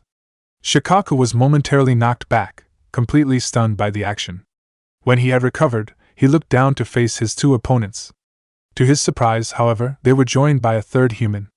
Couldn't wait to start fighting the Biju without me, could you? Rashi spoke with a chuckle to Naruto and Han. Just like the two of them, the Yambi Jinchuriki was covered in a shroud of his Biju-S chakra. Unlike them, Rashi was wearing a shroud with 2 tails worth of chakra. Old man! You got away from all of those Odo shinobi! Naruto exclaimed, a grin on his face. Give it a rest with the old man thing, kid! There's many shinobi older than me. Rashi replied with an eye roll. It's good to see you are well, Rashi. We could use your assistance. Han spoke to his fellow IWA Jinchuriki. Despite the request for help, there was a positive tone to Han's voice that revealed that he was relieved to see that his friend was okay. I'll do what I can, the redhead replied as he cracked his knuckles. Shikaku finally realized exactly who the newcomer was. A wide grin developed on his face. Looks like Son Goku has graced me with his presence as well. 3 of my brothers are here in front of me, trapped in the flesh of their containers. Shikaku exclaimed, laughing almost maniacally. Look at me now, brothers! Watch as I kill the very humans that keep you prisoner. Watch as I prove that I, the Ichibi, prove my superiority over you all. With those words, Shikaku charged forward at the Jinchuriki in front of him. Naruto, Han, and Rashi all got into position to continue fighting the Biju. Chapter 31, The Will of Fire. Die! Shikaku screamed at the Jinchuriki. The giant tanuki had charged them, attempting to ram the 3 shinobi head-on with all of his weight. Naruto, Han, and Rashi managed to jump out of the way, avoiding his attack. Shikaku then proceeded to swing his tail at them.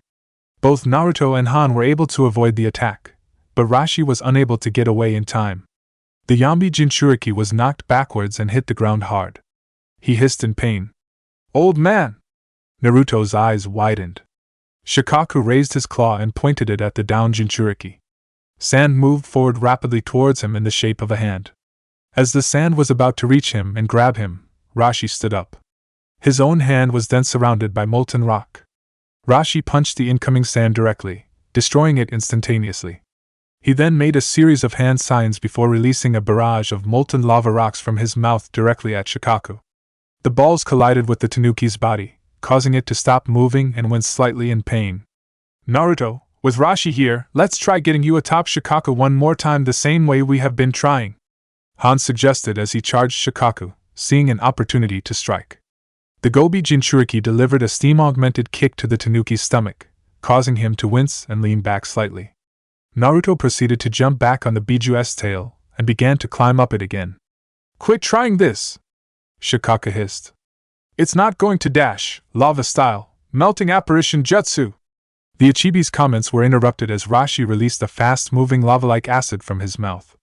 The acid made direct contact with Shikaku's body, causing it to shout in pain from the burning.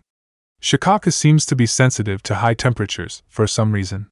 If Rashi keeps attacking him like that, and I join him, then maybe we can make enough of a distraction for Naruto to attack Gaara. Han rationalized his plan. He then lowered the mask on his face before making his own set of hand signs. Boil style, skilled mist jutsu! Han breathed out a corrosive, steam-like mist from his mouth that moved through the air rapidly. The mist collided with Shikaku's body at the same location Rashi attacked him at. Fucking hot! Shikaku cursed, closing his eyes further. Both IWA Jonin continued to attack the Ichibi with their jutsus, applying as much heat as they could and keep him distracted. Naruto took advantage of Shikaku's stunned state to continue climbing the Biju-S body. The Kyubi Jinchuriki was past his back and was about to start climbing the tanuki's neck. Quit it already! The Ichibi growled. Shikaka lifted his foot before slamming it on the ground. Sand spikes developed under the ground, directly beneath Rashi and Han. The two Jinchuriki weren't able to get away in time and were impaled immediately by the rising sand spike. Both Rashi and Han gasped in pain and both Jinchuriki proceeded to cough up blood. They attempted to pull themselves off the spike, but found themselves unable to do so. The sand was seemingly holding them in place on their spikes. Now that the IWA shinobi were no longer distracting him, Shikaka turned his attention to Naruto. The blonde had now managed to get up past his neck and was now running on his head towards Gaara's body. The Biju narrowed his eyes. Sand on his head rushed forward and quickly grabbed Naruto's body. Shikaka then tossed the Konoha shinobi off his head towards Han and Rashi. Sand shuriken! The Biju made a throwing gesture with his claw, releasing multiple shuriken made of sand. The weapons collided with Naruto's body, pinning the Kyuubi Jinchuriki on the ground in between Han and Rashi. Blood started to pour out from his arm and legs, the locations where the shuriken hit. The blonde cursed quietly from the pain. Now let's see if I can kill all three of you at once. Shikaka grinned as the Biju opened his mouth and started to prepare his Baijudama. Rashi, use more of my power now, or you are going to die. The Yambi roared in Rashi's head. Han, I know you normally don't like hearing my input, but now is not the time for arguing. Use another tael's worth of my chakra to defend yourself. The Gobi ordered his Jinchuriki. Both IWA Jonin accepted the words from their Biju and channeled more of their chakra. Another tael of chakra developed on their chakra shrouds, bringing Han to 2 taels and Rashi to 3 taels respectively. Upon receiving this extra chakra, both shinobi went through a series of hand signs. Ninja art, steam barrier jutsu, lava style, melting apparition jutsu. Han released a massive amount of steam from his furnace that surrounded the 3 Jinchuriki and formed a defensive dome around them. Rashi, in addition, breathed out the lava-like acid. Instead of attacking with it, however, Rashi made a gesture with his hands and expanded it. The lava-like acid surrounded the group underneath the steam, forming another protective wall. Once Shikaka finished charging his attack, he released his Baijudama. The sphere of black and white chakra collided with the defenses released by Han and Rashi. Both Jinchuriki continued to release more steam and lava, trying to strengthen their defense and prevent the attack from colliding with them. Roughly a minute passed by before the Baijudama finally faded away. With the jutsu no longer attacking them, Han and Rashi released their defensive jutsus. When the steam and lava disappeared, they, along with Naruto, were completely unharmed from Shikaku's attack. How? That's not possible! Shikaku shouted in surprise. Taking advantage of Shikaku's surprise, Han and Rashi released more steam and lava that quickly surrounded the sand spikes that held them down and the shuriken that were holding Naruto down. Their techniques caused the sand to dissipate, freeing all 3 shinobi. Both IWA Jonin, however, were starting to look exhausted. Holding back that attack of his took more out of me than I thought, even with the Gobi's extra chakra. Han commented in between heavy breathing. Same. I don't know if I could do that again, Rashi mentioned. Naruto closed his eyes in deep thought as he tried to piece together something that they could do to Shikaku.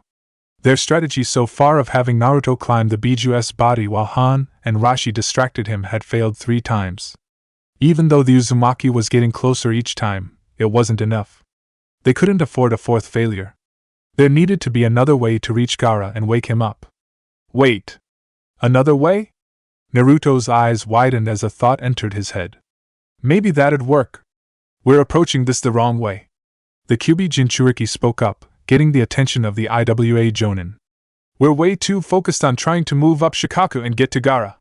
That's not going to work. What we need to do is bring Gaara down to us. 1000 Bee Stings Jutsu.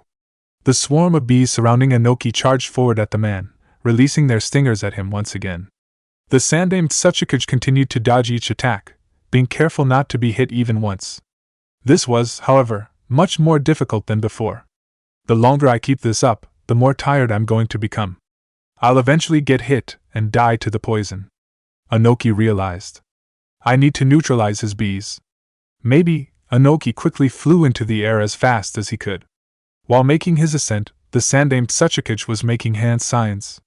The bees followed right behind, trying to reach up to him. Dust style, atomic dismantling pillar! The Tsuchikage lowered his hands, pointing them at the approaching bees.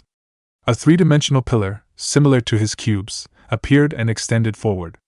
The bees were then completely surrounded inside of it. They proceeded to fly forward against the pillar, but were unable to break free. Interesting. I presume you're going to blow up my bees then with that jutsu of yours? Ishikawa noted with a frown on his face. That maybe would have worked against them while my bees and I were alive, but we're dead. They, like me, are Edo Tensei constructs. My bees will revive, just like how I would if you somehow kill me. I know it won't kill them. That was never the intent. However, that doesn't mean they'll be able to break out of my jutsu, Anoki explained with a smirk on his face. Realization dawned on Ishikawa's face exactly what Anoki had done. The Shodaime Tsuchikage immediately grinned in response. So you'll keep them inside and remove them as a factor from the battle overall. Excellent thinking, Anoki! My most devastating techniques aren't usable without my bees. The grin faded from his lips as he felt his body making more hand signs. However, you're not done with your battle yet. I have more tricks up my sleeves than just my bee-related ninjutsu. I know about your skill with Earth-style ninjutsu.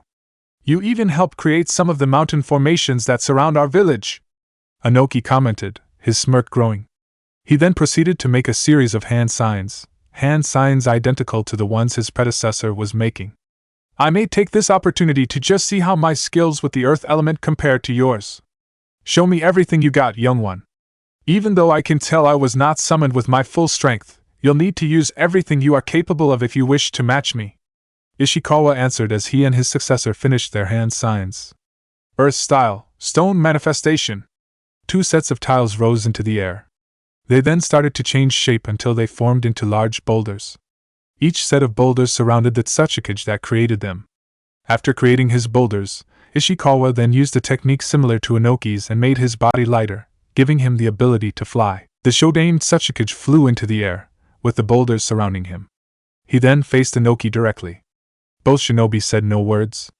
They raised their hands forward, causing one of the boulders surrounding them to move forward towards the other. The boulders collided against each other, breaking apart and creating multiple smaller rocks. Anoki and Ishikawa then rushed forward in the air, ready to truly begin their battle of Earth-style ninjutsu. Alright, it's finished. Now, how many more strokes do I have left? Jiraiya questioned. Just a few more. Tobirama answered immediately. The next stroke is dash.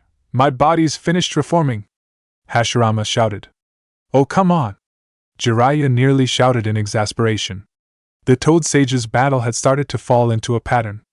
After following Tobirama's and Hashirama's advice on how to avoid or counter their jutsus, he would use an explosive tag or one of his fire-related jutsus to destroy their bodies.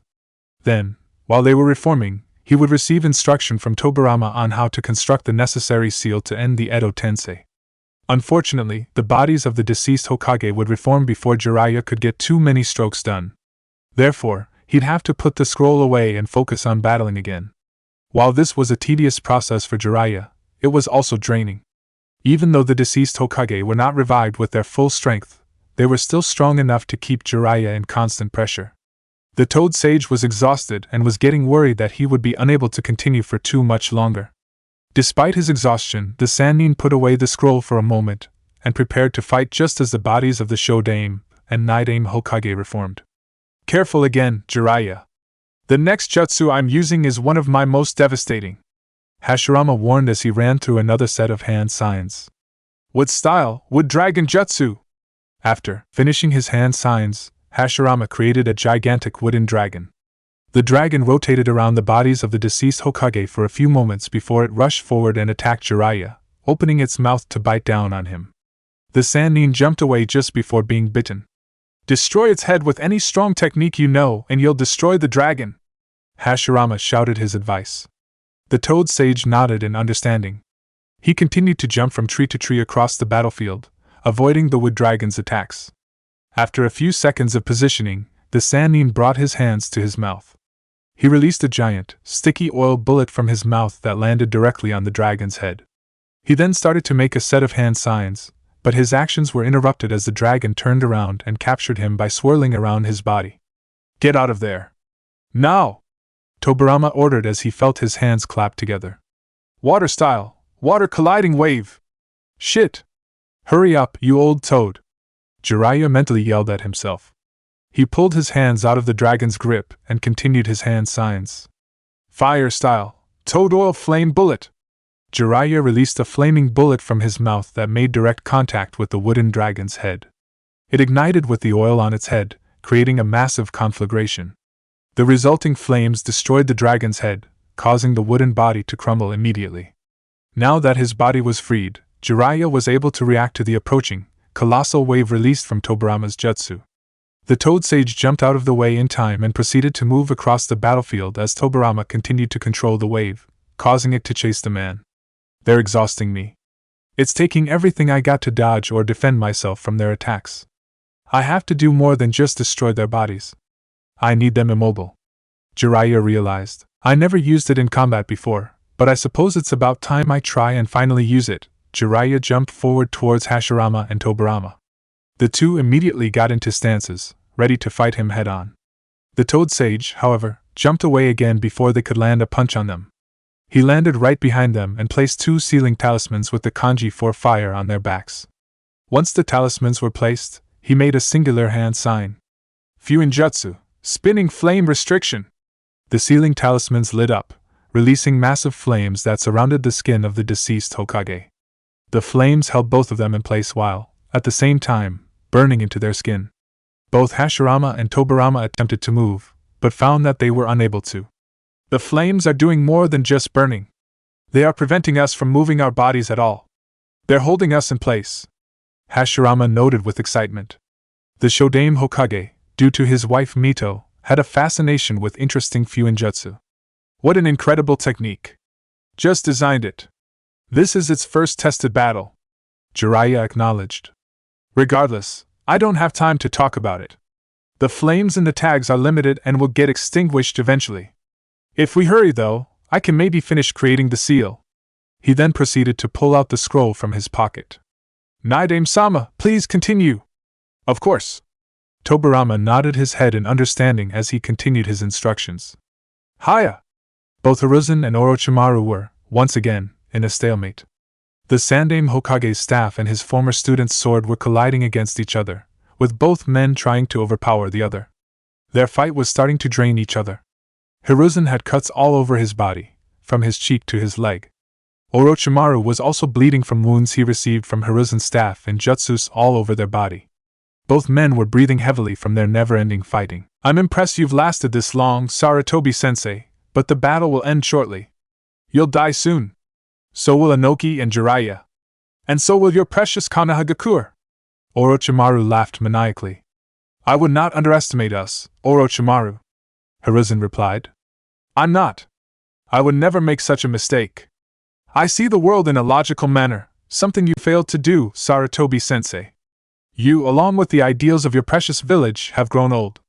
And everything old must die eventually. His student noted in response.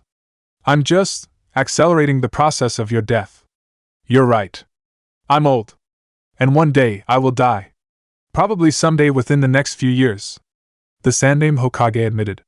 But you're a fool to think my village will die by your hand. No matter what you may do, nothing will stop Konoha so long as the shinobi here possess the will of fire. Fire style, fireball jutsu. Within the stands of the Chunin exam stadium, Hatake Kakashi and Uchiha Sasuke released massive fireballs directly at approaching Oto and Suna shinobi. Many of the ninjas that were approaching them were unable to get away from the approaching fire, and were hit head-on by the jutsus. Many died from burns almost immediately after. After their attacks, they both continued to look around the area for more opponents, using their Sharingan in preparation for any possible attacks. I am impressed at how much you have improved, Sasuke. Our training really has done well for you. Kakashi praised his student, letting a small smile grace his lips underneath his mask. Enough to fight off these invaders. Sasuke replied as he turned his attention towards a Suna shinobi that had managed to avoid his fireball. The Uchiha had managed to block the approaching shinobi's fist and counterattacked with a punch. His attack managed to knock the shinobi down the stands, causing him to hit his hard against the chairs a few levels down. Don't let up even for a second, Kakashi ordered. Keep using the same force. We must protect the people here at all costs. Right. His student nodded as he focused his Sharingan eyes at another approaching Suna shinobi. They'll pay for trying to invade Konoha. Demonic illusion, Tree binding death! Kurenai, after activating her jutsu, disappeared to the eyes of the Odo shinobi around her. Immediately afterwards, they felt themselves being grabbed by the roots of a tree that had appeared behind them. The shinobi all struggled and screamed, trying to pull themselves away, but were unable to fight back. After capturing them in her genjutsu, rushed over to the Odo shinobi. She pulled out a kunai and slit the throats of each shinobi. In a few seconds, all of the shinobi that were trapped in her genjutsu were lying on the ground, dead. "How are you doing, Ibiki?" she asked, turning her head to face her friend. The woman noticed Ibiki was strangling a Suna shinobi with a chain. The Tokubetsu Jonin studied the face of his opponent intently, making note of his desperation and agony. After a few seconds, Ibiki finally tightened his grip on his chains further, causing them to dig deeper into the Suna Chunin's neck and snapping it, killing him instantly. "I'm fine. Just wishing I had a little more time to spend with these shinobi.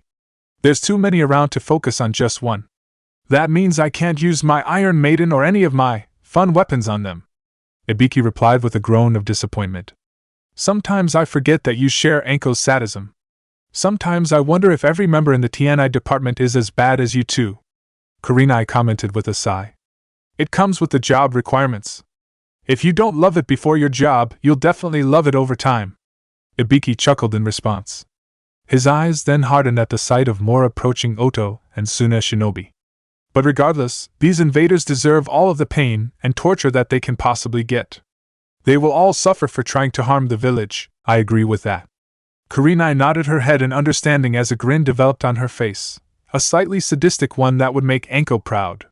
She then started to make hand signs, preparing a genjutsu for the next set of shinobi that would attack her. "Then I'll try and emulate you and Anko and see if I can enjoy bringing these invaders pain."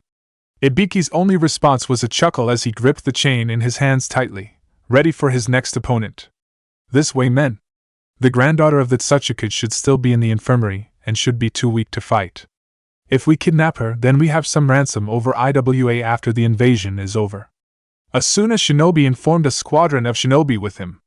The squad of Suna shinobi moved through the hallways of the stadium rooms, looking for the infirmary and for any Konoha shinobi that could get in their way.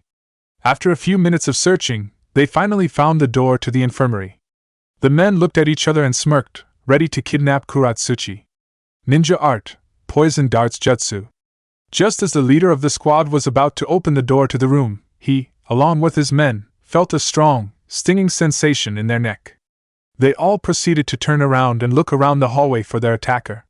"Show yourself," one of the Suna shinobi hissed.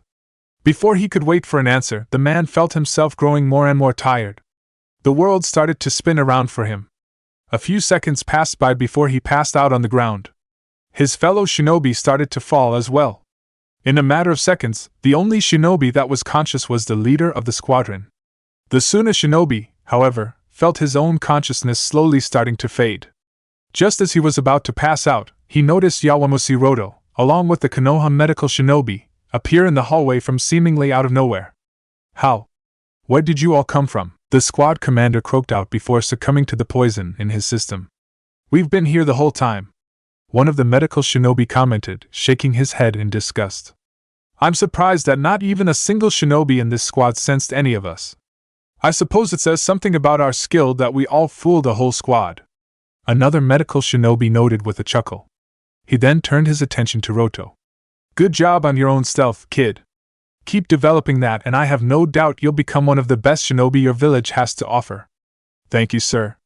Roto bowed in gratitude after receiving the compliment. He then walked over to one of the bodies of the unconscious Suna shinobi and pulled out a kunai and pressed it against the shinobi's throat. "Anyway, we should kill them now before they wake up. Then get back into position if another squad comes running down this hallway." The medical shinobi around him nodded and pulled out their own kunai. Together, the group slit the throats of all the unconscious shinobi. Once they had finished, they each activated a jutsu and appeared to seemingly become invisible. They all looked around the hallway, waiting for another set of shinobi to come by. "Suna and Oto, send another squad. I'll make sure they fail," Roto told himself, trying to make himself more confident. "Not a single one of you will get to one of my teammates. I'll make sure of that." In the center of the Chunin exam stadium, Anko and Baki were continuing their taijutsu fight. Anko ducked, avoiding a punch by Baki, and proceeded to do a sweeping kick. The Suna Jonin jumped and moved backwards to avoid her attack.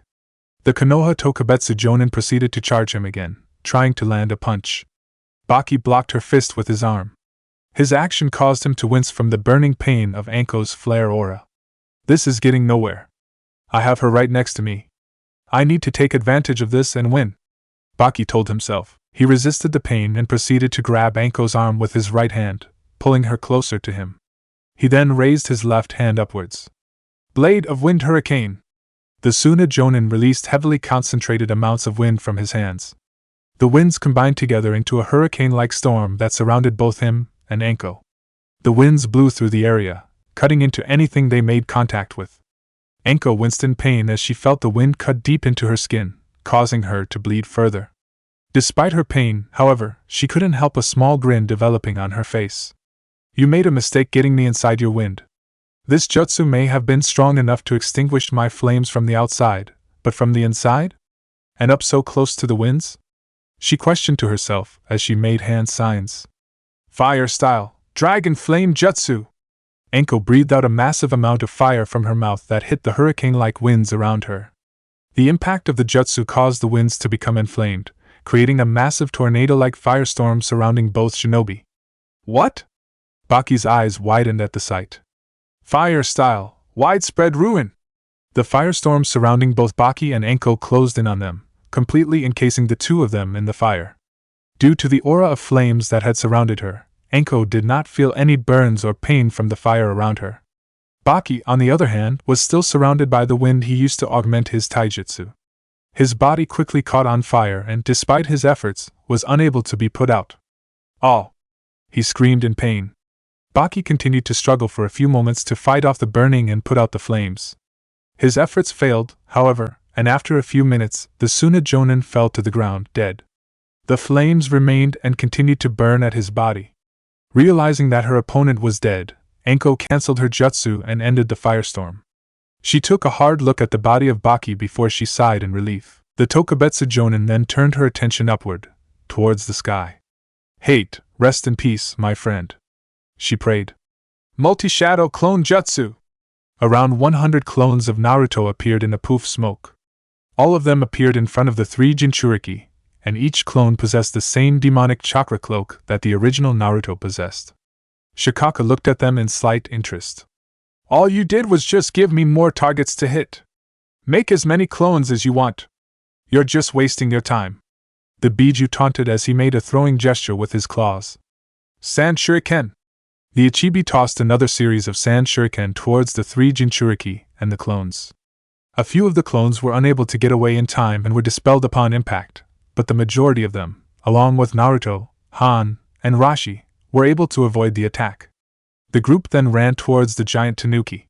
Naruto, along with his clones, made a series of hand signs before jumping into the air. Wind style, great breakthrough! Naruto, along with each of his surviving clones, unleashed a powerful gust of wind from their mouth. Each individual blast of wind made contact with Shikaka's body, causing him to move back slightly. Repeat that again, Naruto! Now it's your turn to join in, Han! Rashi spoke with a grin. Wind style, great breakthrough! Erupting strong foot! Naruto and his clones released another set of gusts of wind towards Shikaku. The Ichibi, in response, rooted his feet into the ground to prevent himself from being pushed back by the wind. His efforts failed, however, as Han jumped towards him and delivered a powerful, steam-augmented kick to his stomach. The sheer force of his kick knocked the Biju off balance. He was then knocked back further by the wind released from Naruto and his clones. The Biju was struggling to remain standing. And now it's my turn. Naruto, start hurrying over towards him! Rashi called out to the Konoha Genin. He then took a step forward, slamming his foot hard onto the ground. Lava style, plume eruption! The ground underneath Shikaka's body started to crack. A tall lava plume shot out, making direct contact with the off-balance tanuki. While the lava did burn the Biju and cause slight pain, the sudden impact forced the tanuki to fall to the ground, creating a massive crater upon impact. Seeing the opening that he had been looking for, Naruto had his clones grab his body and toss him over towards the fallen Shikaku. He reached the Biju fast, landing on his head.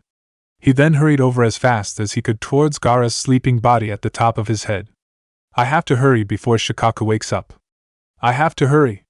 Naruto repeated this mantra to himself as he finally reached Gaara. He raised his fist as he made the final steps towards him. Wake the fuck up! Naruto's fist made direct contact with Gaara's face. The force of his attack caused the red-haired genin's eyes to open up as he registered the pain.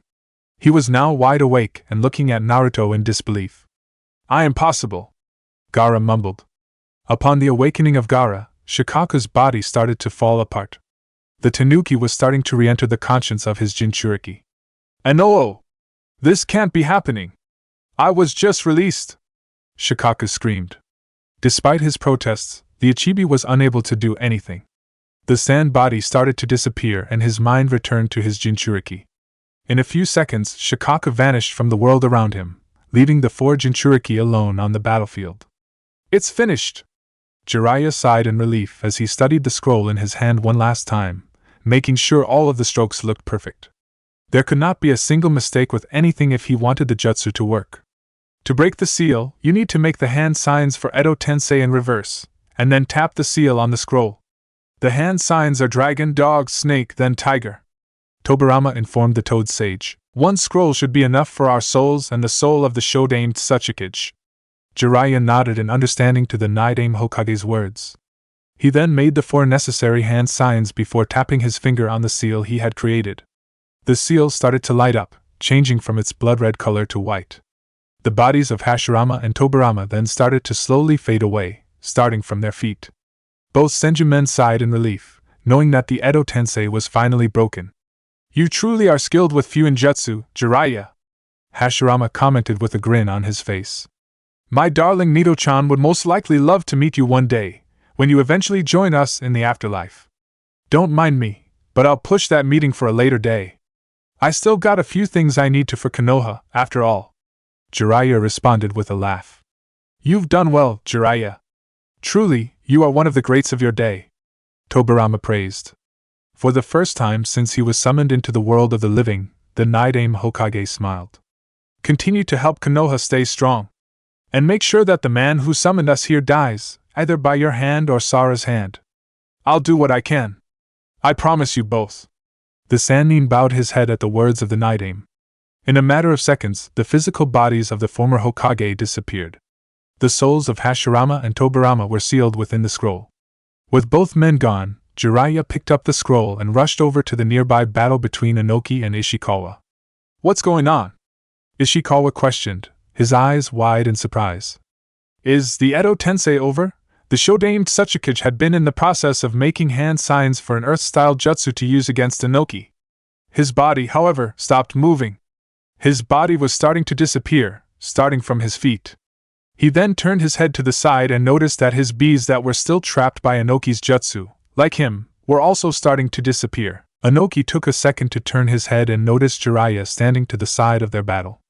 The Sandaime Tsuchikage grinned in response. It seems that the Sandaime Hokage's student is skilled enough with Fuinjutsu to cancel this technique after all. Inoki noted. What a relief! Such a jutsu should not even exist. The dead should remain dead. Ishikawa noted, shaking his head in disgust at the concept of the jutsu. But I must admit, I am glad that this happened. It was a joy to see you again, Inoki, and to see how strong you have come. I can already tell that IWA will continue to thrive with you as their leader, and for whoever you choose to succeed you. I simply am trying to follow your example, Ishikawa-sama. The Sandaime Tsuchikage replied, his grin turning into a more sincere smile. Whatever you are doing, it is working. Keep IWA strong, Inoki. I will enjoy meeting you again in the afterlife years later. We'll have much to discuss about our village, I believe. Ishikawa chuckled to himself. A few more seconds passed away before Ishikawa's body completely disappeared. His soul joined the souls of Hashirama and Tobirama within Jiraiya's scroll. With the deceased Kage gone, Jiraiya and Inoki headed towards Orochimaru and Hiruzen, ready to assist the Sandaime Hokage in his fight. What? Orochimaru's eyes widened as felt the connection with the deceased Kage vanish. Where? How? It seems you realize exactly what's happened, haven't you? Hiruzen spoke with a grin on his face. Konoha will not fall to you, Orochimaru. Jiraiya and Inoki-san defeated the Edo Tensei summons. My shinobi are surely defeating yours. This invasion was a mistake on your part. Taking advantage of Orochimaru's shock, Hiruzen pushed back further with his staff. He knocked Orochimaru back, causing the sword to fall out of his hands. The Sandaime Hokage reacted quickly and swung his staff again at the sword, knocking it further away from their battle. How did all of this happen? Everything was calculated perfectly. Orochimaru hissed in his head. Too many unforeseen variables. The presence of a Wagakure, Inoki's decision to fight with Konoha, the inability to remove the thoughts of the former Kage, had arisen and made his plans fall apart. I'm not dying here. The invasion is, henceforth, aborted. I have to get out of here, with the right distraction. Release the barrier! Orochimaru shouted to his subordinates. He then immediately bit his thumb before slamming it on the ground. Summoning Jutsu! Just as the Sound 4 removed the barrier around the balcony, a massive purple snake with black rings along its body appeared on the balcony. The snake surrounded Orochimaru's body and looked around at the people around him. Manda, consider this whole village a sacrifice to you and your kind. Take as many lives as you wish. Orochimaru informed the snake. You were generous with this selection, Orochimaru.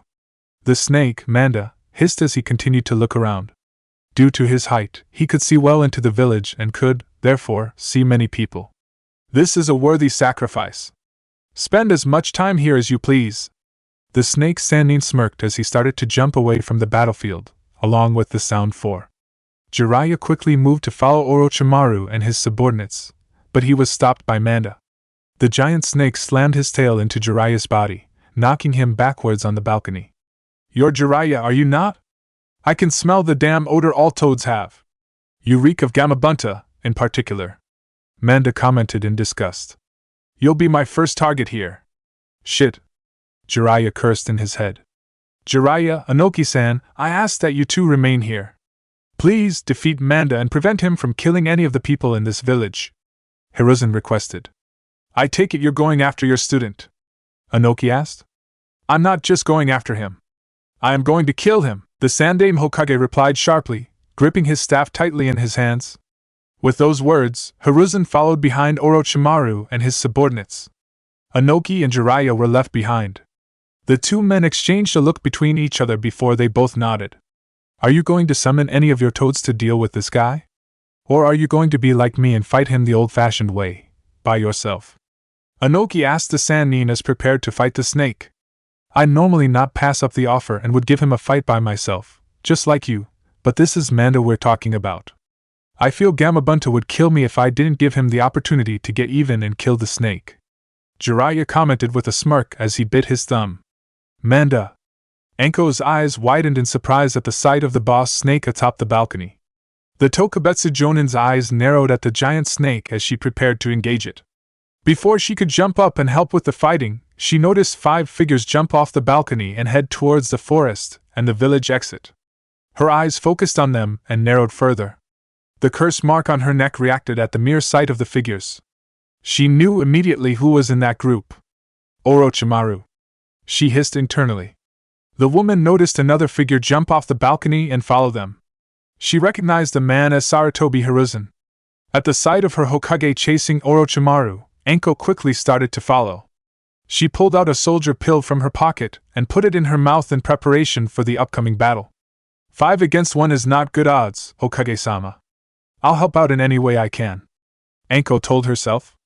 She moved right behind the group, trying to catch up to them. Orochimaru, Manda wasn't able to distract them all. Sarutobi's following us. Orochimaru nearly growled in his head. I need him to be distracted more so I can get out of this village. The Hokage is approaching us. I need you 4 to engage him and distract him. The snake Sannin spoke to his subordinates. Orochimaru-sama? One of his subordinates, Kidamaru, blinked in confusion. The very idea of fighting the Sandaime Hokage without Orochimaru was akin to a death sentence. This is not a suicidal order. I know that fool of a leader. He won't try and kill you because he thinks you all could give him information on me. He'll imprison you, yes, but won't kill. I need you all to distract him so I can flee. Once I am out of the village, I will order Kabuto to break you 4 out and get you out of the village. Just make sure that monkey and I do not fight. He will try and kill me and I die, then he will have no reason to spare your lives as well. We understand, Orochimaru-sama. Another subordinate, Sakan, responded. Everybody, let's do this. The Sound Four proceeded to stop moving and prepared to engage the Sandaime Hokage once he arrived. Orochimaru, on the other hand, continued to move towards the exit of the village as fast as he could. I wonder if I'm right about Sarutobi sparing them. It wouldn't be much of a loss to lose those four, but I would have to go and recruit more shinobi to take their place. Orochimaru thought about the situation in his head. He then started to grit his teeth in anger. I'll need to improve my own skills before I come back. I need to make sure I know enough jutsu to account for any variables coming up again. A few seconds passed by before Orochimaru stopped gritting his teeth. Instead, a grin developed on his face. But I suppose it doesn't matter in the end. I accomplished my original goal and sowed the seeds for Sasuke to come to me. I'll have my next body soon enough and will be one step closer to my goals. Orochimaru continued on his pursuit out of the village, uninterrupted. He could feel Sarutobi's presence no longer following him, meaning that the Sound Four were distracting him. He could, however, feel another presence starting to follow him. The person was moving towards him at a rapid rate. He could also feel a small trace of his own chakra within the person. Realization dawned on Orochimaru's face about who was approaching him. So, she wants to engage me, I guess. He realized. The snake Sannin debated in his mind whether he had the time to truly fight the target approaching him. However, the figure continued to get closer. The question was answered for him. He was going to have one more fight before he could get out of the village. Orochimaru stopped moving and stood on the ground in the middle of the clearing. A second passed by before his pursuer arrived. Anko-chan. It's been a while, hasn't it? Orochimaru questioned with a chuckle. I wish we could have met under better terms, but I'm in a bit of a rush. We're just going to have to make this quick. Mitarashi Anko did not give an immediate response to her former teacher. Instead, she made a few hand signs, using her ninja art, Flare Aura. Her body was completely surrounded, once again, by red flames. Once her jutsu was complete, she glared at Orochimaru, her eyes containing nothing but hate and anger that had been building up for years. If you're busy, I'll make this as quick as I can. Anko hissed. Orochimaru, today is the day you die. Chapter 32, Anko and Orochimaru. Since his battle with Temari, Shikamaru started to walk towards the battlefield with Shikaku. His body was still weak and he was moving at a very slow rate. Still, he was starting to get back of his strength, and with each passing second, he began to move a little faster. Hopefully at this rate, I'll have enough strength to fight a bit. Or at the very least, I'll be able to give input and strategies to help take down the Biju and not get in the way. Shikamaru thought to himself. Shikamaru-kun!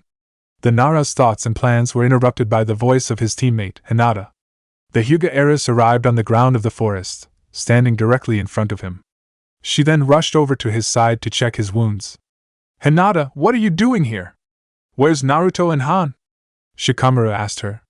They're with Shikaku, I'd assume.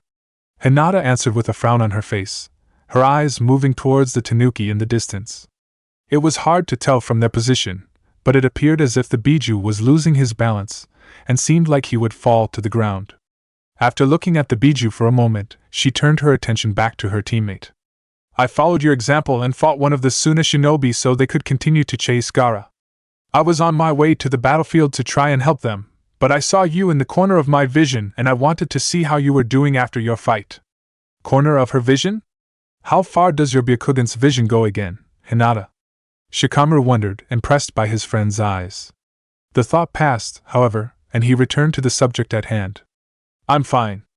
I'm sore and can't move as fast I'd like, but I'm fine. Fine isn't the word I'd use for you. You look really exhausted and weak, Shikamaru-kun. Hinata commented with a frown. Yeah, but not exhausted enough that I can't contribute and help Naruto out. The Nara pointed out to her. Come on, we need to get over there. You're right, Naruto-kun and Hansen need our help. Hinata nodded in agreement. The Hyuga heiress proceeded to pick up Shikamaru's body and put him on her back. His eyes widened. Hinata, what are you dash, this'll be faster. I can move faster than you can right now, she told him. Shikamaru opened his mouth to protest, but the words died on his tongue as they heard a loud noise. They turned their attention and noticed that Shikaka had, indeed, fallen on the battlefield. They also started to notice that the Biju's body was starting to fall apart. The two were uncertain what was happening over there, but they knew they needed to see what was going on and if Naruto and Han needed help. With that thought, they wordlessly began to head in the direction of the battlefield, with Hinata carrying Shikamaru on her back. Spider web unrolling. Hiruzen, who had been in pursuit of Orochimaru, was forced to stop his chase and jump out of the way of an approaching, large spider web. After avoiding the spider web, he landed on the ground. Another smaller web was sent flying towards him. He quickly used his staff to cut through the web. He then looked forward with narrowed eyes. "You can come out. I know you were waiting for me," Hiruzen shouted. Almost immediately, the 4 members of the Sound Four jumped out of hiding. They all surrounded the Sandaime Hokage and were prepared to engage him. "Orochimaru isn't with you? Do you all think you can take me on?" Hiruzen questioned angrily. His arrogance seems to have been inherited by those who follow him. "I'll say this once, get out of my way or I will kill all of you." "We're not being arrogant." Sakan spoke up with determination in his eyes. "This is an order from Orochimaru-sama, and we will follow his word to the death. There isn't a damn thing you can tell us that'll change our minds." Tayuya hissed at the Hokage. "Don't even bother intimidating us." Hiruzen, for the first time since he saw them, truly studied the individual members of the Sound Four. He looked at them, judging how much of a threat they'd be to him. His eyes, however, stopped at the sight of Tayuya. They widened exponentially as they focused on her face and hair. Is she? Everybody, we're engaging the Hokage. Don't hold back for a second. Hurry to the second stage, Sakan shouted. The other 3 members of the Sound Four nodded at his request. Shortly, their bodies were covered by black markings from their curse marks. Soon, their entire bodies began to change shape. Their skin tone changed and they each grew demonic-looking features. Hiruzen quickly focused back on the situation at hand. He looked around at the members of the Sound Four in disgust. "So, this is another example of Orochimaru's research. How revolting. I truly did a disservice to the world by letting him live." The Sandaime Hokage shook his head, pushing those thoughts out of his head. He looked forward at the shinobi around him with focus in his eyes. "I'll repeat myself one more time. Get out of my way, or I will kill you all. I don't have time to waste here." The response of the Sound Four was to charge Hiruzen together. He sighed in frustration as he gripped his staff tightly. "If that's your choice, then fine. I'll make this quick." Summoning Jutsu! Appearing atop the Hokage balcony, directly in front of Manda, was a large, dusty red toad with a scar over its left eye. The toad was wearing a blue vest, had a blade attached to its hip, and had a pipe in its mouth. Jiraiya and Inoki were standing directly on top of the toad's head. "Gamabunta, it's been a while since I summoned you. Normally I'd offer some sake as sacrifice, but right now isn't the time. We have an issue," Jiraiya informed the toad, directing his attention towards the giant snake in front of them. "The first battle you summoned me for in years is against Manda. You sure know how to pick your fights, Jiraiya." The toad, Gamabunta, commented with a chuckle. "I'm fine with doing a fight without a drink. You can pay me back later if you wish. For now, I'd like to take advantage of a fight with this damn snake." "You really think you can take me, Toad?" Manda hissed at the sight of Gamabunta. "You're a fool, and it's time you died today. You, your summoner, and the people of this village will perish. I'll make sure to relish the taste as I eat everything here. It is you who is going to perish, snake. I needed a new wallet, and I suppose your skin will do fine for that role," Gamabunta taunted. Manda was the first to make a move. The large, purple snake quickly charged the toad in an attempt to bite it. The toad grabbed onto the snake's mouth before he could bite down, stopping his attack. The two struggled against each other, trying to overpower the over with their brute strength, before they both fell off the balcony. Jiraiya and Inoki jumped off Gamabunta's head just in time to watch the 2 boss summons fall into the central battle within the Chunin Exam Stadium. Both Jiraiya and Inoki jumped down as well, prepared to assist the toad in his fight against Manda. "Wait, this is a perfect opportunity!" An idea entered Jiraiya's head. He then quickly turned his attention towards Inoki. "That dust release of yours can create a 3-dimensional world that can only be destroyed by your command, right? Trap us all inside the center of the arena. That way, Manda can't escape and we can prevent as little damage to the village as possible." Anoki nodded at Jiraiya's suggestion. He then proceeded to run through hand signs. Dust style, atomic dismantling, pillar. A large three-dimensional pillar surrounded the battlefield within the Chunin exams. The two men, along with Gamabunta and Manda, were now trapped inside until Anoki released the jutsu. Perfect. Now we can focus solely on destroying this snake. Jiraiya smirked as he jumped back to the top of Gamabunta's head. Anoki, you do whatever you can by yourself. I'm going to do some work with Gamabunta here. Try whatever you wish. You'll all die just the same. Manda continued to hiss. You're the one going to die. Gamabunta replied confidently. Jiraiya, let's do this. If you're busy, I'll make this as quick as I can. Anko hissed. Orochimaru, today is the day you die. Is that a new jutsu, Anko-chan? Orochimaru questioned, giving his former student a curious look. Despite the mocking tone of his voice, the Sannin was admittedly curious about Anko and her technique. Flames were surrounding her body, but she didn't appear to be burned at all. He couldn't necessarily tell the purpose for them, either. They were formed entirely from her chakra and, therefore, appeared differently than any flames he had seen before. Is the fire supposed to be armor? Is it something to strengthen her taijutsu or her fire-style jutsus? Or perhaps it is a mixture of all of that? Orochimaru wondered as a grin developed on his face. Whatever the case, you have my attention, Anko-chan. I'm curious about the nature of this jutsu of yours. Anko gave him no verbal reply to his question. Instead, her eyes narrowed on him as she made a series of hand signs. Fire style, dragon flame jutsu. She breathed out a massive amount of fire from her mouth towards her former sensei. Orochimaru quickly jumped out of the way and landed directly behind her. He then attempted to deliver a punch to her face, but Anko turned around in time and caught his fist. She then maintained her grip, preventing him from getting away. The flames that were surrounding her body starting to slowly burn Orochimaru's skin. Anko delivered a punch to Orochimaru's face, only for him to melt into a pile of mud. A clone, huh? Anko cursed. She turned her head around just in time to see Orochimaru deliver a kick to her stomach. The Tokubetsu Jonin was sent backwards and hit the ground hard. The Sannin's eyes, instead of focusing on his opponent, turned to his foot. He noticed a slight burning sensation from where he kicked her.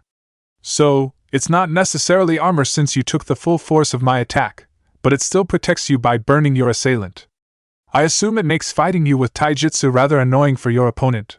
Very interesting. Orochimaru commented aloud as he looked towards his student. As your former teacher, I must say, you have impressed me with this jutsu. You lost the right to call yourself teacher. Anko hissed.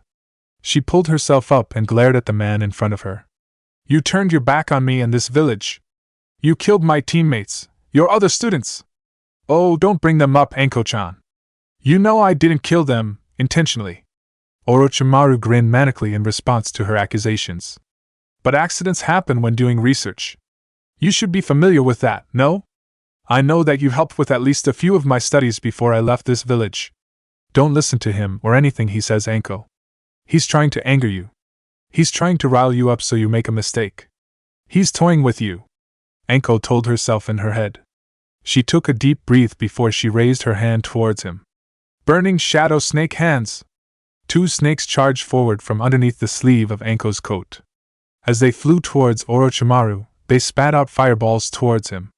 The Sannin jumped away from the fireballs and then dodged the approaching snakes. He then jumped into the air and raised his own hand towards Anko. Multiple striking shadow snakes. 10 larger snakes shot forward from underneath Orochimaru's sleeves and flew at the Tokubetsu Jonin. Anko jumped away from the initial snakes, but the last two snakes released by Orochimaru grabbed onto her body. She winced in pain as they bit down into her. The remaining snakes then struck Anko, who was unable to avoid them. The woman started to scream in pain before her body fell apart, leaving nothing but fire her place. So that was a fire elemental clone. Orochimaru realized. The Sannin began to look around the area, looking for his former student. He finally spotted her in the air directly above him. Her hands were covered entirely in the flare aura that seemed to surround her. Fire style, Hellfire Rain! The fire in her hands concentrated into fireballs. Anko proceeded to toss these fireballs rapidly at her former sensei. Orochimaru quickly started running, avoiding each of the fireballs, causing each of them to light the battlefield on fire. Realizing that her attack wasn't working, Anko clapped her hands together, causing the flames around her hands to focus around her mouth. She then breathed out a fast-moving blast of fire at her former sensei. Orochimaru prepared to move away from the attack, but the fire managed to hit his right shoulder. The Sannin winced in pain from the burn, but still managed to look over to his student in amusement. "You managed to hit me. To be honest, I'm impressed. I wasn't expecting you to land a single intentional attack on me," Orochimaru commented in mock praise. "Well done, Anko-chan." "Stop calling me that," Anko hissed in response. "I knew you hated me, but I really wasn't expecting this much fury. Have I done something to make you mad recently?" Orochimaru questioned, tilting his head in thought. "You invaded my village, you attempted to endanger the lives of my friends, and you also personally tried to hurt my students in the Forest of Death," Anko informed him sharply. Her eyes narrowed even further at the man in front of her. "Unlike you, I give a damn about my students.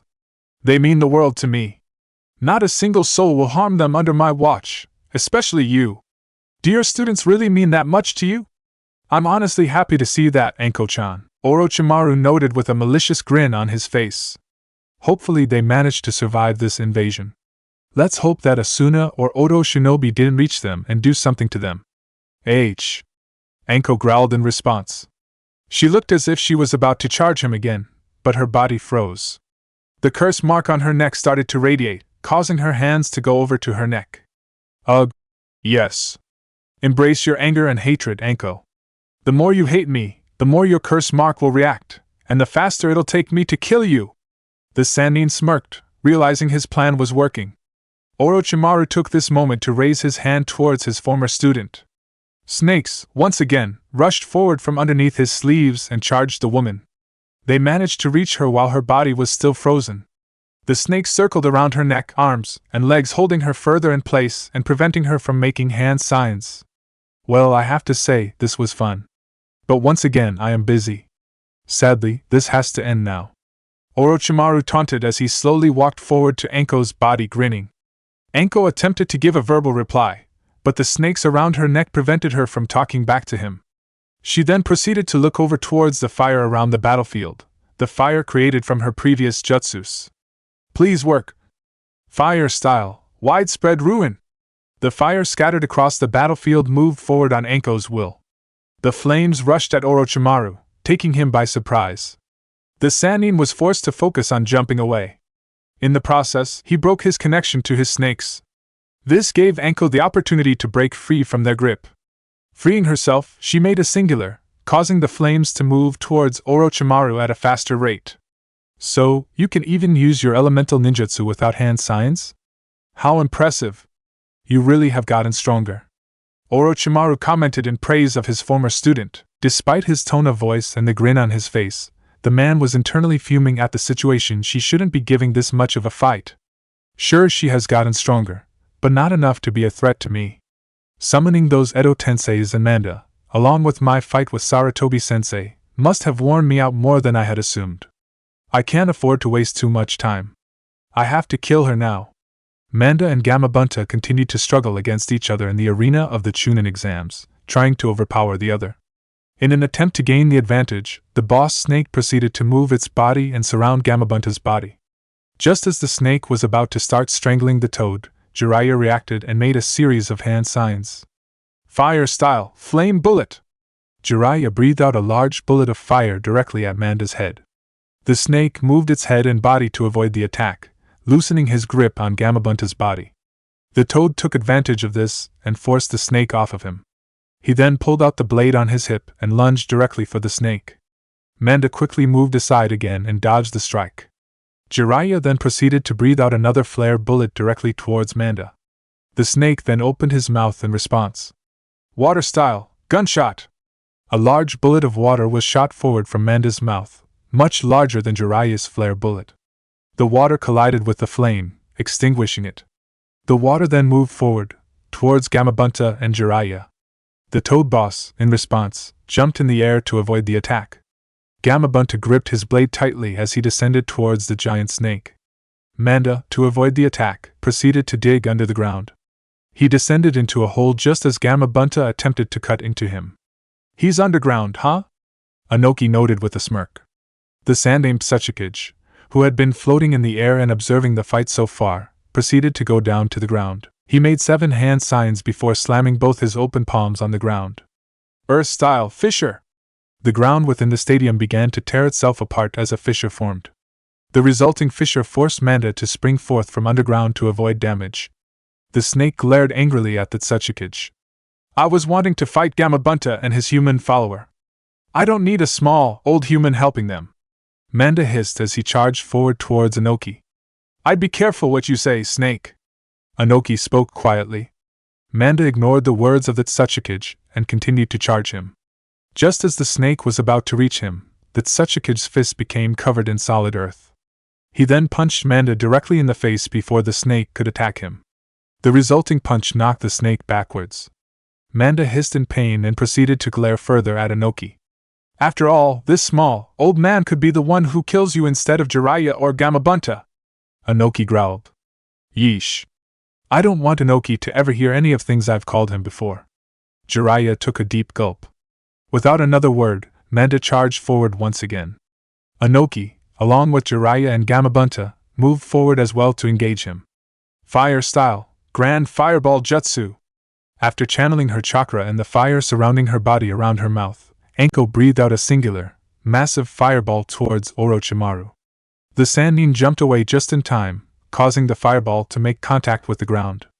It created a massive crater and set the entire area on fire. Orochimaru studied the battlefield while he floated in the air above Anko. From what I last saw, Anko-chan can now manipulate the fire around her as well. It would be to my disadvantage to fight her with all that fire.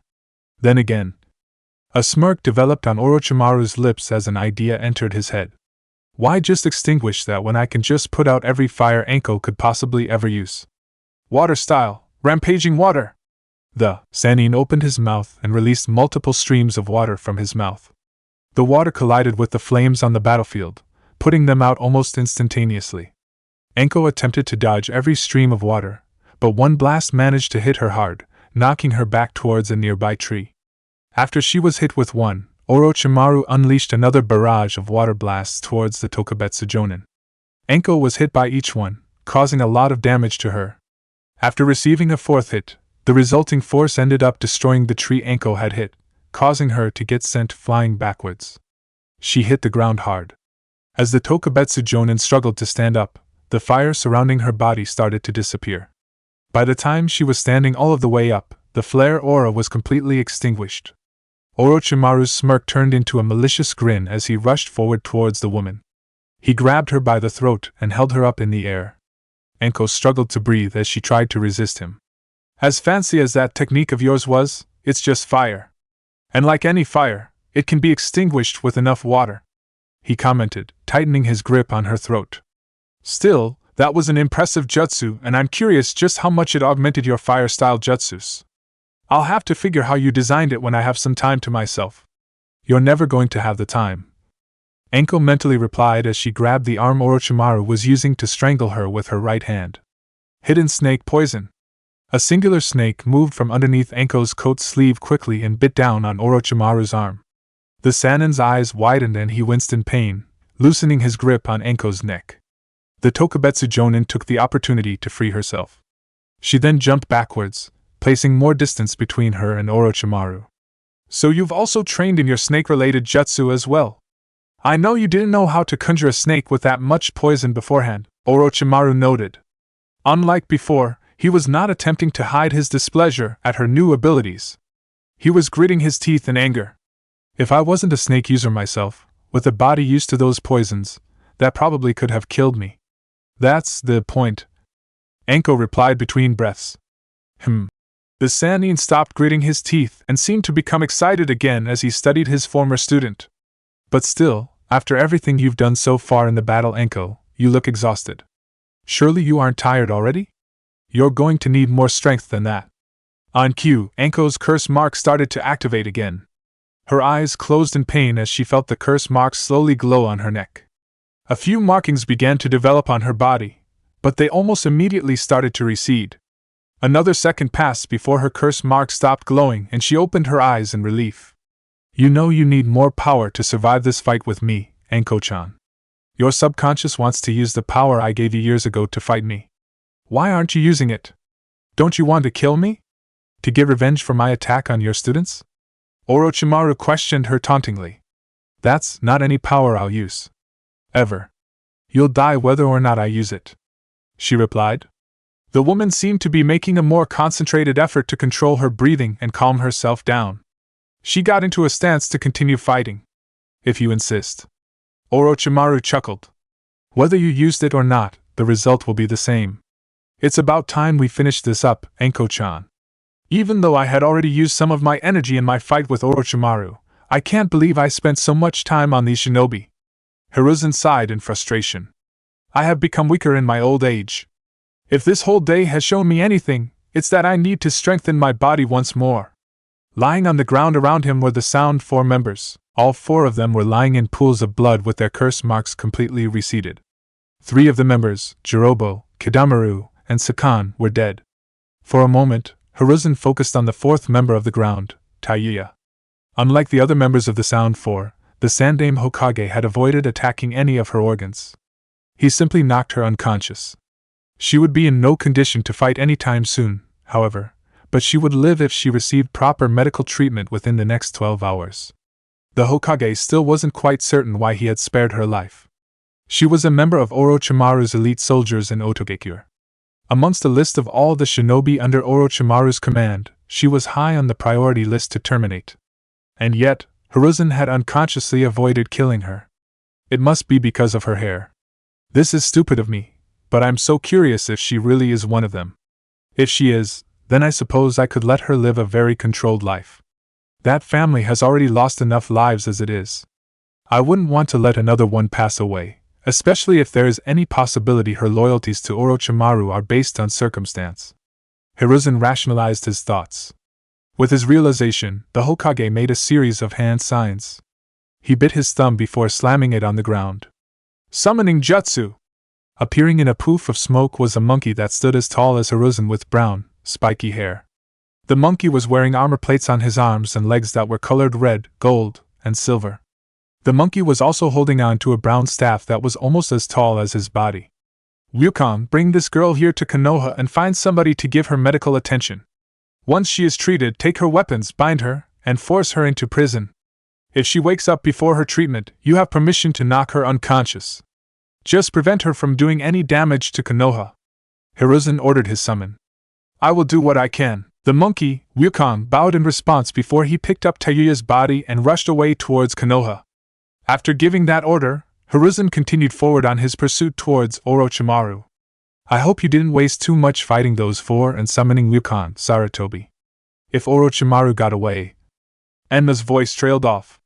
I can still sense Orochimaru's presence close by. He's not out of the village yet, and he won't get out of here at all. I'll make sure he is dead by our hands. The Sandaime Hokage promised. Orochimaru. What were you thinking when you summoned me? Manda questioned internally. The snake boss was breathing heavily as he continued to avoid attack after attack from Gamabunta, Jiraiya, and Inoki. Manda was a strong fighter and could usually keep up with Gamabunta and Jiraiya, but the presence of Inoki made it difficult to fight the way he normally would have. He could not burrow underground without the risk of an earth-style jutsu tearing him up from underneath. Furthermore, as a Kage, Inoki was able to keep up with him at a level that only a boss summon like Gamabunta could hope for. Jiraiya's presence was also not helping the snake. Him being here made the Toad boss a much more dangerous opponent, and gave them the opportunity to utilize collaboration techniques that would normally be unavailable to Gamabunta. Even with the presence of Inoki and Jiraiya, this would not normally be an issue. Orochimaru would usually fight by his side and provide him with support and collaboration techniques as well. However, after summoning him, Orochimaru simply fled the area. Once the fight began and Manda realized how restricted his fighting space was and how difficult his opponents were, the snake boss came to the conclusion about the real reason he was summoned, to be a distraction. That coward! How dare he use me in such a manner? Manda nearly growled at the thought. He had no intention of offering this village as a sacrifice, he simply wanted something to cover his own ass.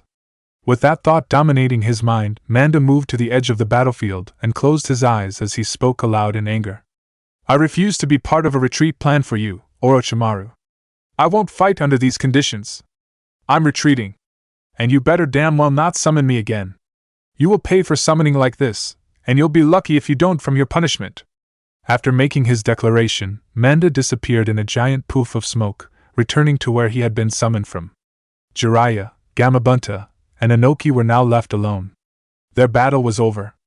Deep within the outer layers of the forest, where the Jinchuriki fought against Shikaku, Gaara stood in the center of a pool of sand that used to be the physical body of the Ichibi. Standing across from him were Naruto, Han, and Rashi. All three of them were still wearing their chakra clouds and were prepared to continue fighting if they needed to. The three Jinchuriki took a step closer to Gaara, causing the boy's eyes to widen in fear. "Stay back!" he shouted at them. He made a hand gesture, causing the sand around him to rocket forward towards them. Naruto was the first to react. The blonde made a singular hand sign before blowing a gust of wind from his mouth towards the sand. The wind collided with the sand and caused it to fall apart. With the sand no longer approaching him, Naruto continued to walk forward towards Gaara. "I said stay back!" Gaara shouted once again. "I won't let you destroy my existence!" "Gaara!" Naruto frowned in response to Gaara's words. "I'm not going to kill you!" "You lie!" the redhead screamed. He stepped backwards, trying to keep his distance from the approaching Uzumaki. It is how life works. You're not the first person to try and fight with me. Each one of them have tried to kill me and I, in return, killed them when I proved myself stronger. They were my proof of existence. You defeated me." Gaara's voice was now starting to become more frantic. "You've stolen my proof of existence. I have no purpose. But even still, I won't let you kill me. I won't. He's even worse off than I was." Han realized, recalling his own personal feelings of self-worth at being a Jinchuriki. "Suna, what did you put this boy through?" "Gaara, I'll repeat myself, I'm not going to kill you," Naruto stated again. The boy stopped walking to Gaara, causing Gaara to stop moving backwards. I don't think I could ever kill you, no matter what you have done. And I know Han and I and the old man here could not do the same. Because we are just like you. We're all Jinchuriki. We all grew up the same way." Han started to speak quietly as he recalled his own past. "Unloved. Hated by many in our villages and feared by others. I, like you, have also had a few assassination attempts on me. There have been a few people in my village who wanted to end my existence, all because of the Biju inside of me. As have I. But I can honestly tell you, from my own experience, it gets better. It really does." Rashi started to speak, letting a smile develop on his face as he studied his fellow redhead. "How can you say such things?" Gaara questioned, his mind racing with many questions as he tried to comprehend the words of the other Jinchuriki and their reasons for not killing him. Nothing made sense to the boy. "Things got better for me when I met the current Tsuchikage, my best friend," Rashi admitted with a smile. "The situation got better for me when I realized my students cared for me." Han noted, thinking back of his own team. "And it got better when I met Shikamaru and Hinata." Naruto continued, smiling as he thought of his two teammates. "What makes things better, and what makes us strong is that we have people we want to protect. We have friends that give us strength and can help us when we are weak. We have somebody to rely on. They give us our reason to exist." The Uzumaki then took another step forward towards Gaara. To his surprise, Gaara didn't take a step back, which prompted Naruto to continue walking towards him. "Gaara, it's not too late for you. You can find those precious people in your life. There are people out there for you to care about and to care about you. You're not Shikaka and you're not a demon, you're Gaara. And I know you can show everybody that." Gaara's eyes widened at Naruto's speech. He had never considered himself anything other than a demon. "And if you think you don't have anybody close to you, then search for them. I know you can find them. But I know that, at the very least, you can count on me to be somebody you can rely on if you need somebody. Same for us." Rashi spoke up, pointing to himself and Han. "And I also think you can rely on those two Suna ninja who escorted you out here. They seemed very willing to sacrifice themselves for you and buy you time. And not just in the manner that somebody is willing to complete a mission." Han offered his own thoughts. "Temari. Kankuro. Gaara repeated the names of his siblings in his head.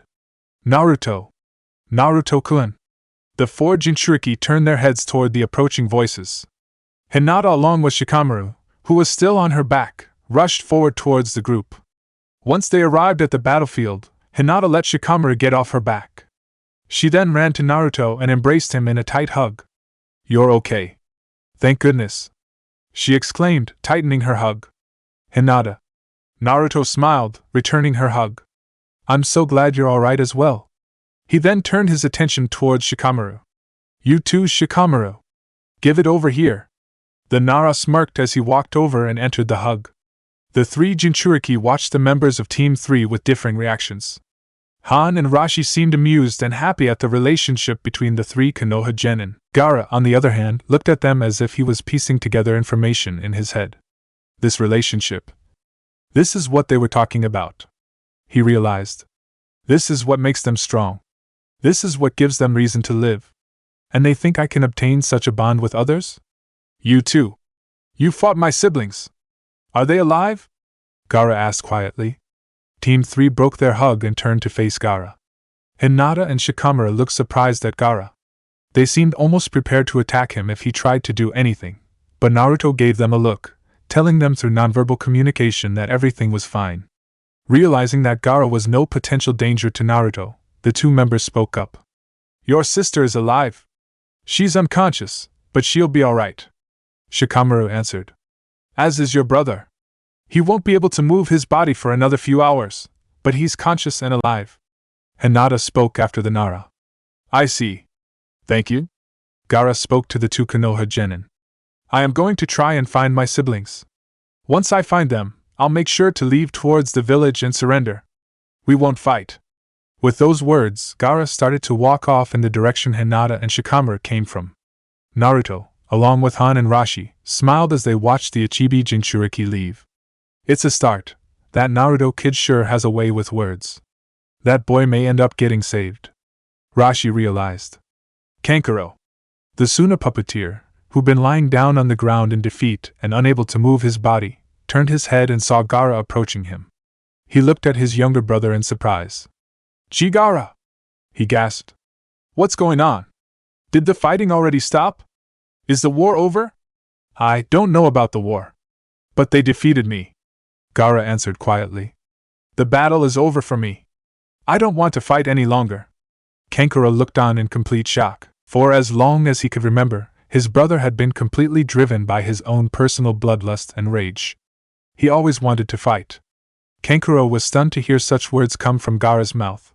Despite his own shock, he couldn't help but be focused on one concern, the fact that his brother was defeated. Are you okay? Did they do any damage to you? I'll be fine, Gaara answered with a sigh. For now, though, we should focus on you and Temari. Let's go get her. The Ichibi Jinchuriki reached Kankuro's body and, without waiting for a response, picked him up.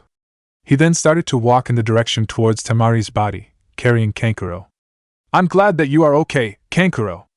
Gaara spoke to his brother while they started to look for their sister. Kankuro's eyes widened at the declaration. It took a few minutes before he was able to respond with sincere joy in his words. I'm glad you are okay too, Gaara. In response, Gaara did something he had not done in years. He let a smile develop on his face. Uzumaki Naruto. Han. Rashi. I will try and follow your example. I'll create my own bonds and find my own purpose for existence. Multiple striking shadow snakes. Fire style, dragon flame jutsu. Orochimaru unleashed another barrage of 10 snakes directly towards Anko. Just as the snakes reached her and were about to bite into her skin, the Tokubetsu Jonin breathed out a large burst of fire from her mouth. The flame hit the snakes head-on, lighting them on fire and causing them to turn to ash. The fire moved down the bodies of the snakes as it burned them as the flames headed towards Orochimaru. In response, the Sannin ended his jutsu and cut the snakes off, freeing his body from them and preventing the fire from reaching him.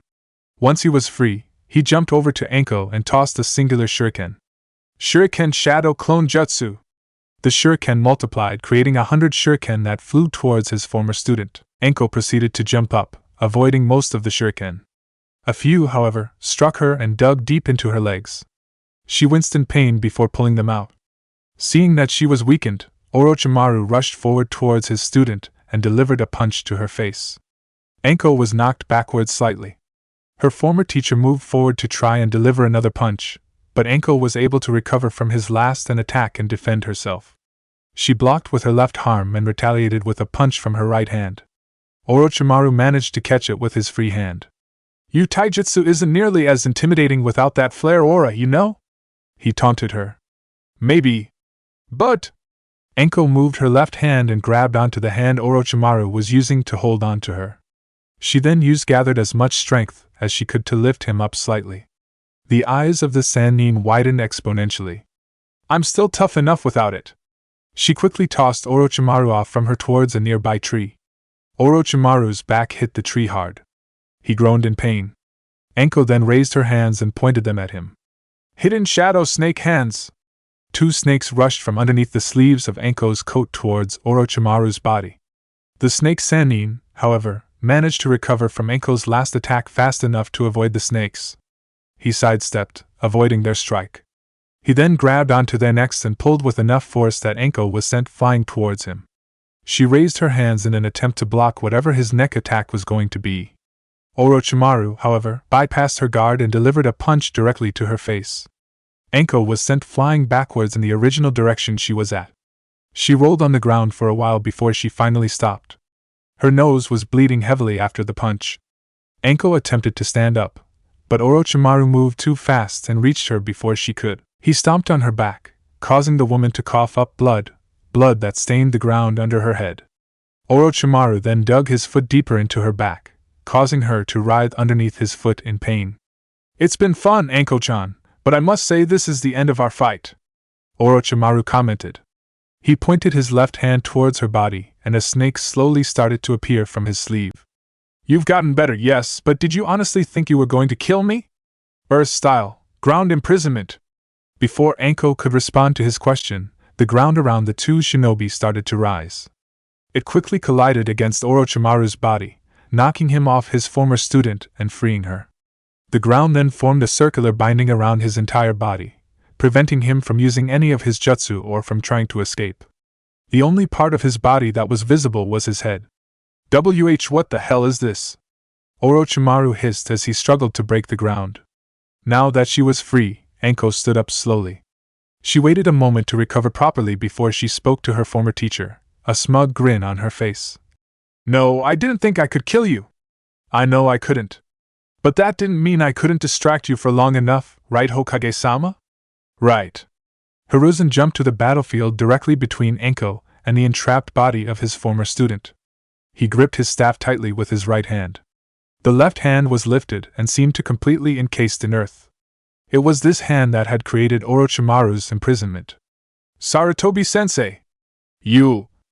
Orochimaru hissed at the sight of the man.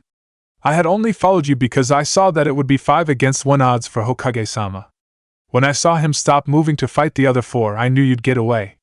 So instead of fighting alongside Hokage-sama, I thought I could catch up to you and stall you long enough. I thought he'd be able to defeat your subordinates and catch up before you could kill me and get out of the village. And I was right," Anko explained. "You!"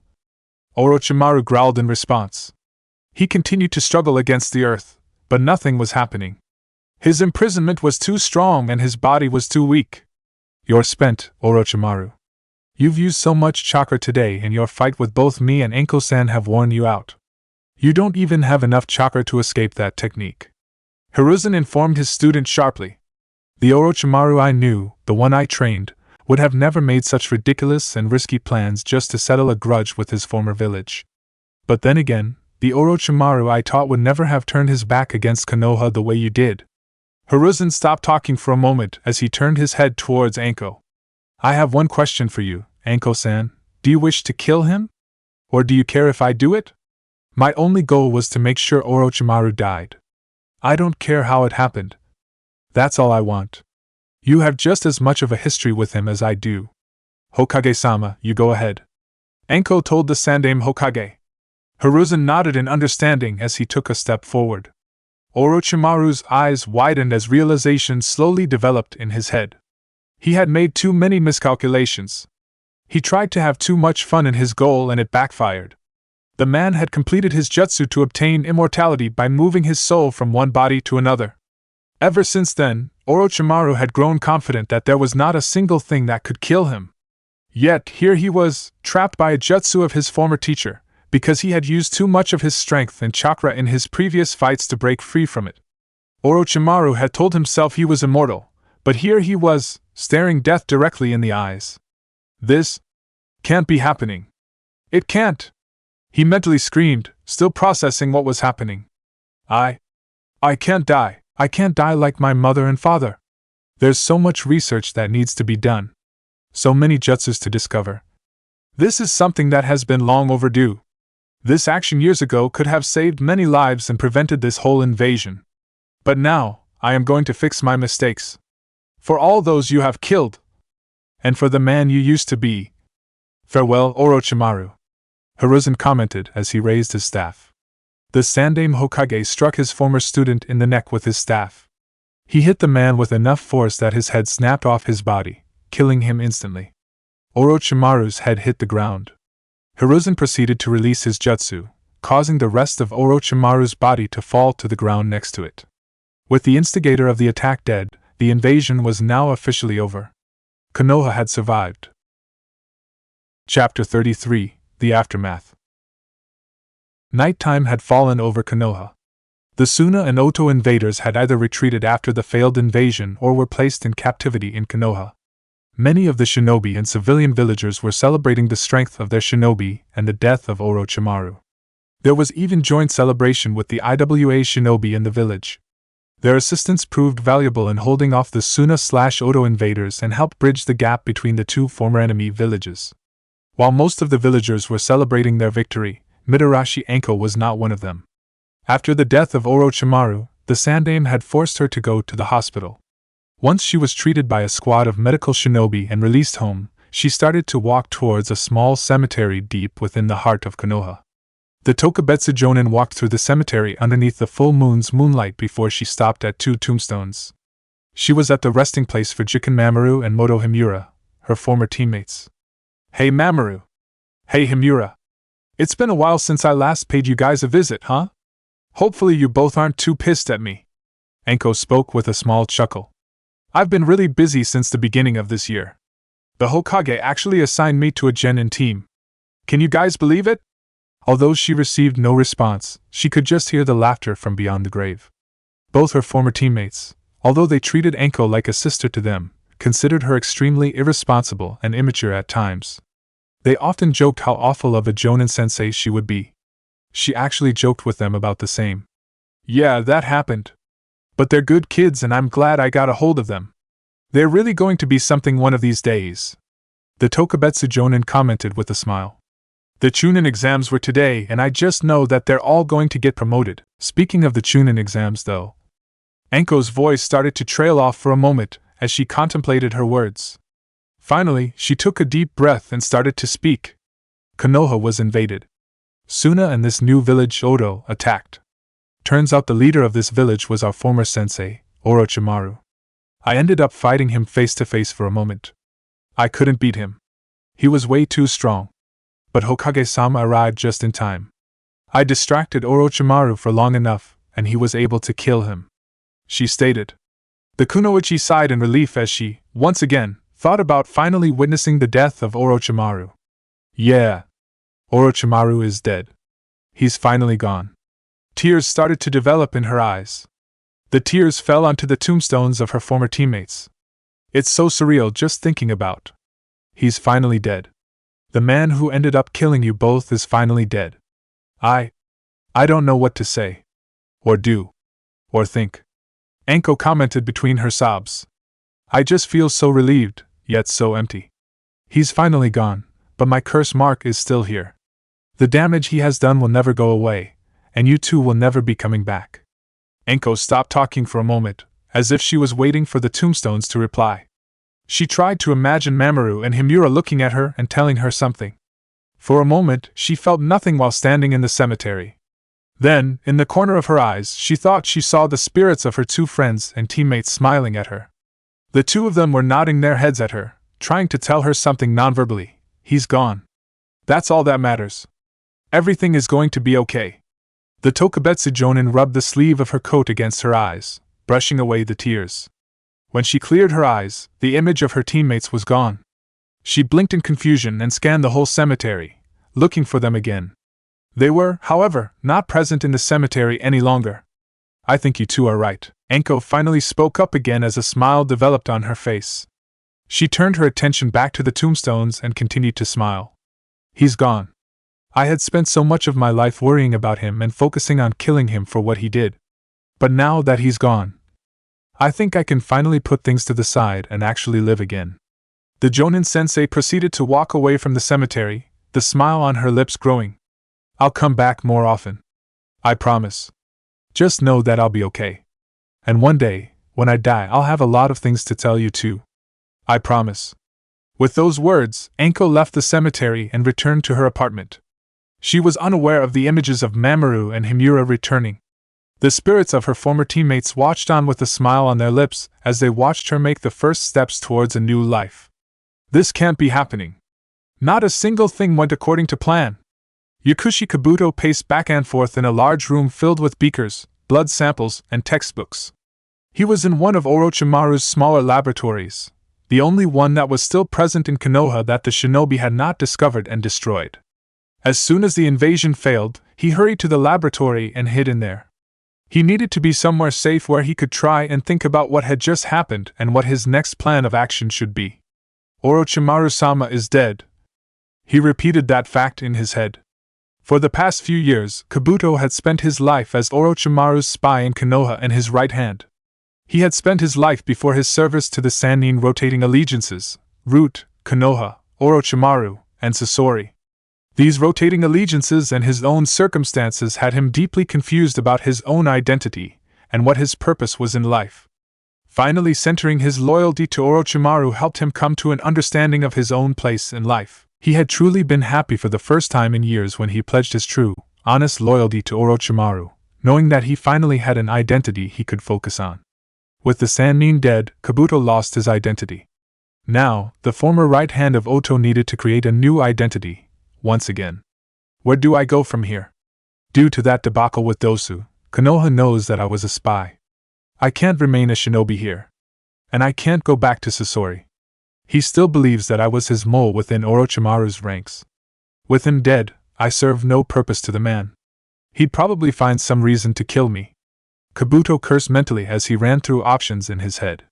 What should I be doing? Hesitantly, Kabuto walked forward in the room towards a mirror on the wall. He looked at his reflection in the mirror and scowled.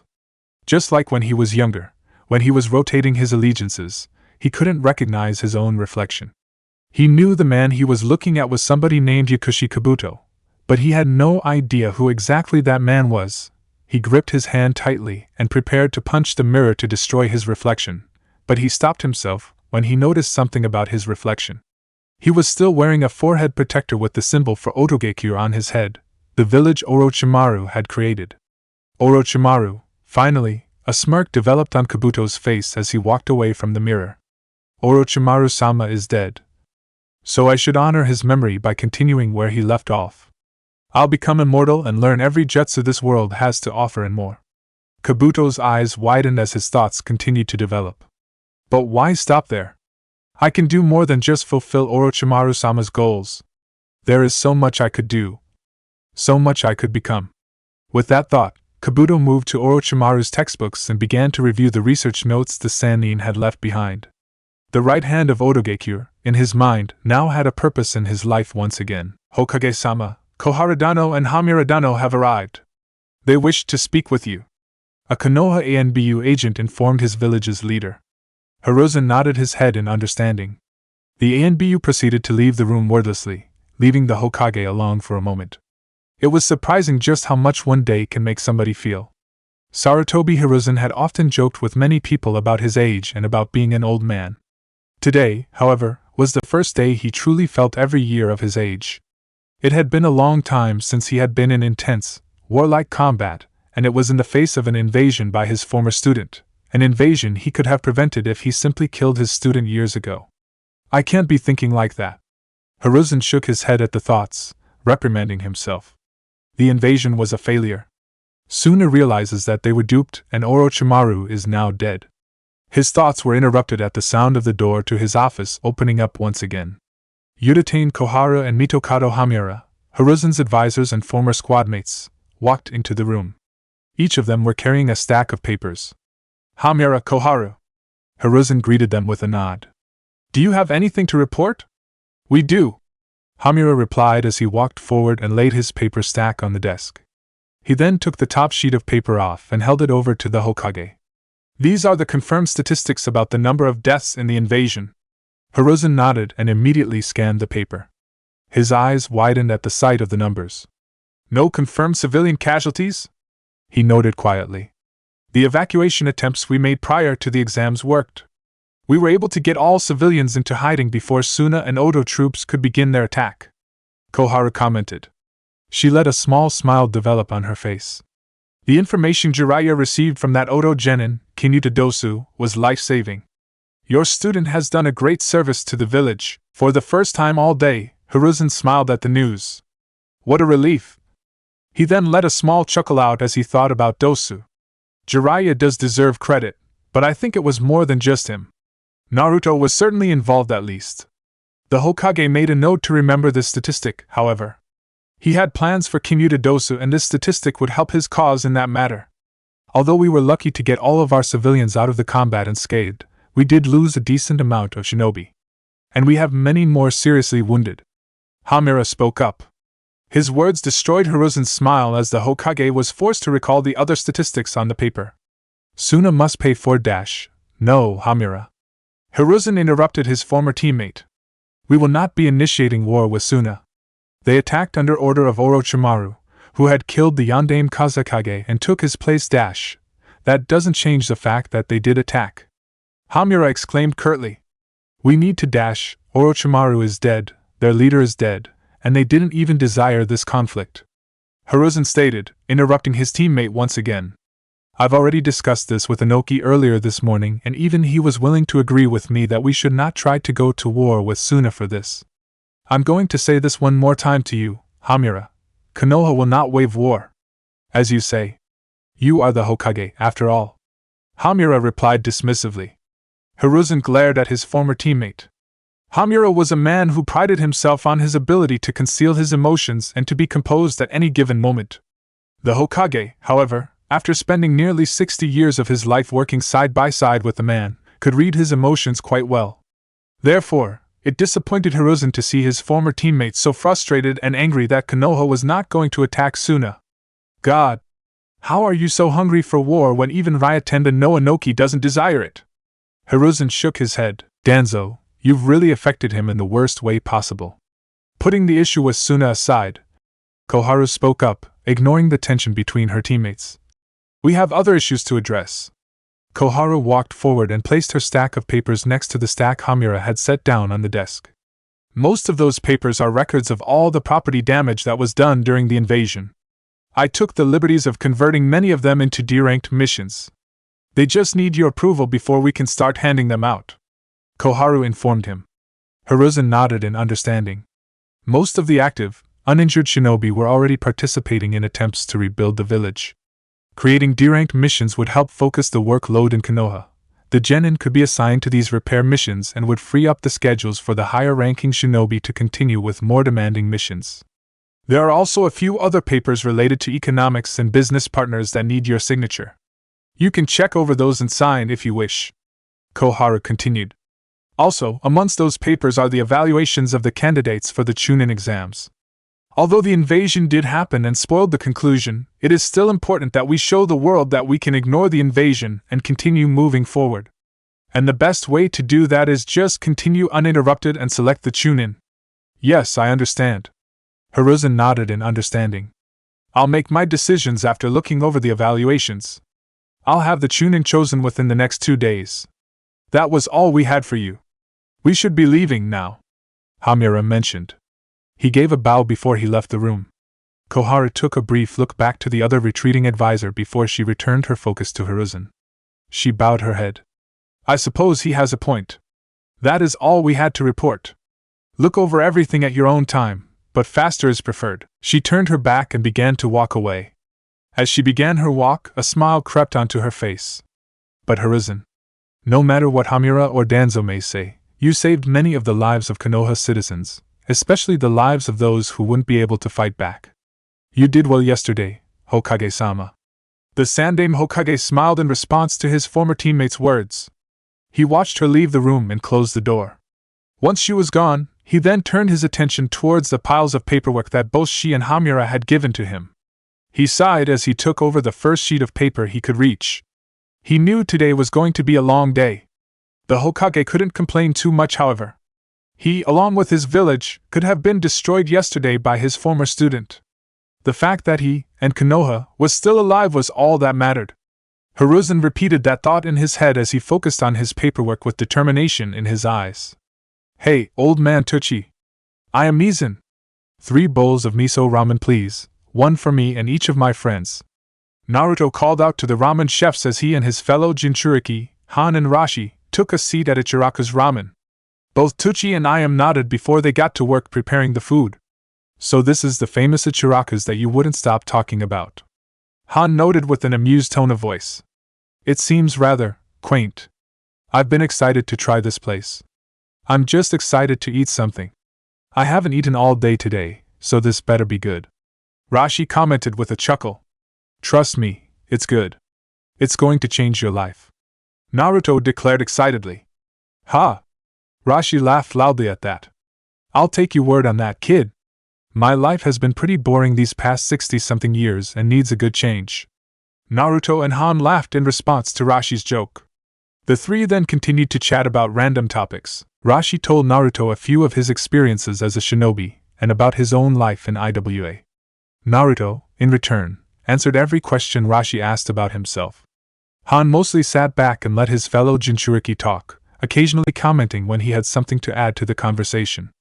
Conversation came to a complete halt, however, once Tucci and Ayam brought out the bowls of ramen. The trio accepted their bowls and began eating immediately. Well damn kid! Rashi exclaimed after he took his first bite. He then began to eat his ramen quickly. This right there. This is good shit.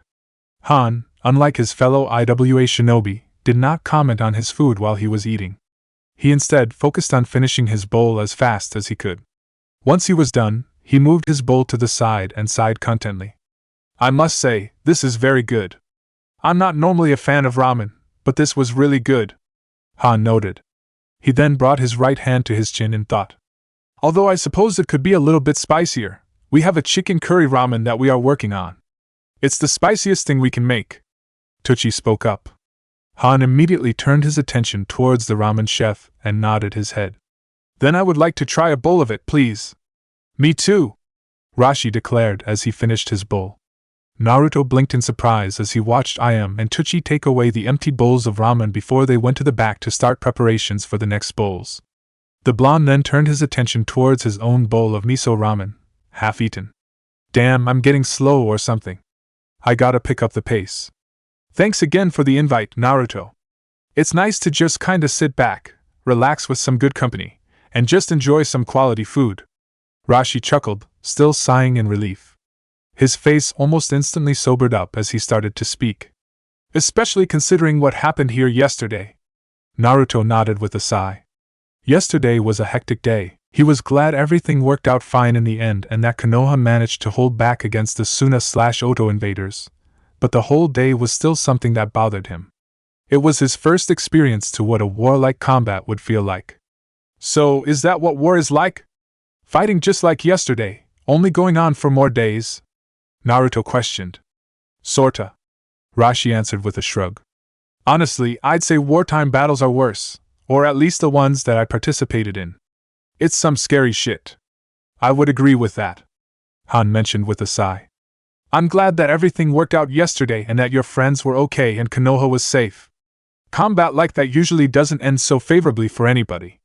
There is usually a lot more death. Naruto grimaced at the thought of more death.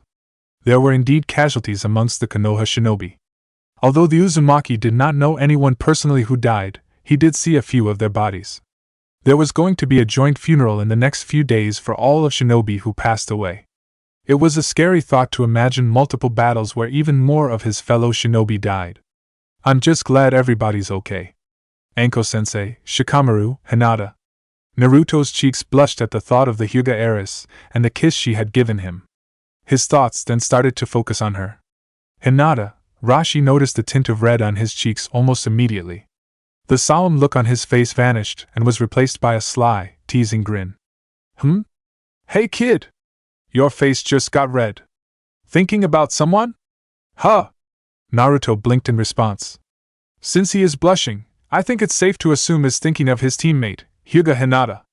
If my memory is correct, she gave you a kiss on the cheek before she rushed off to fight the Suna puppeteer.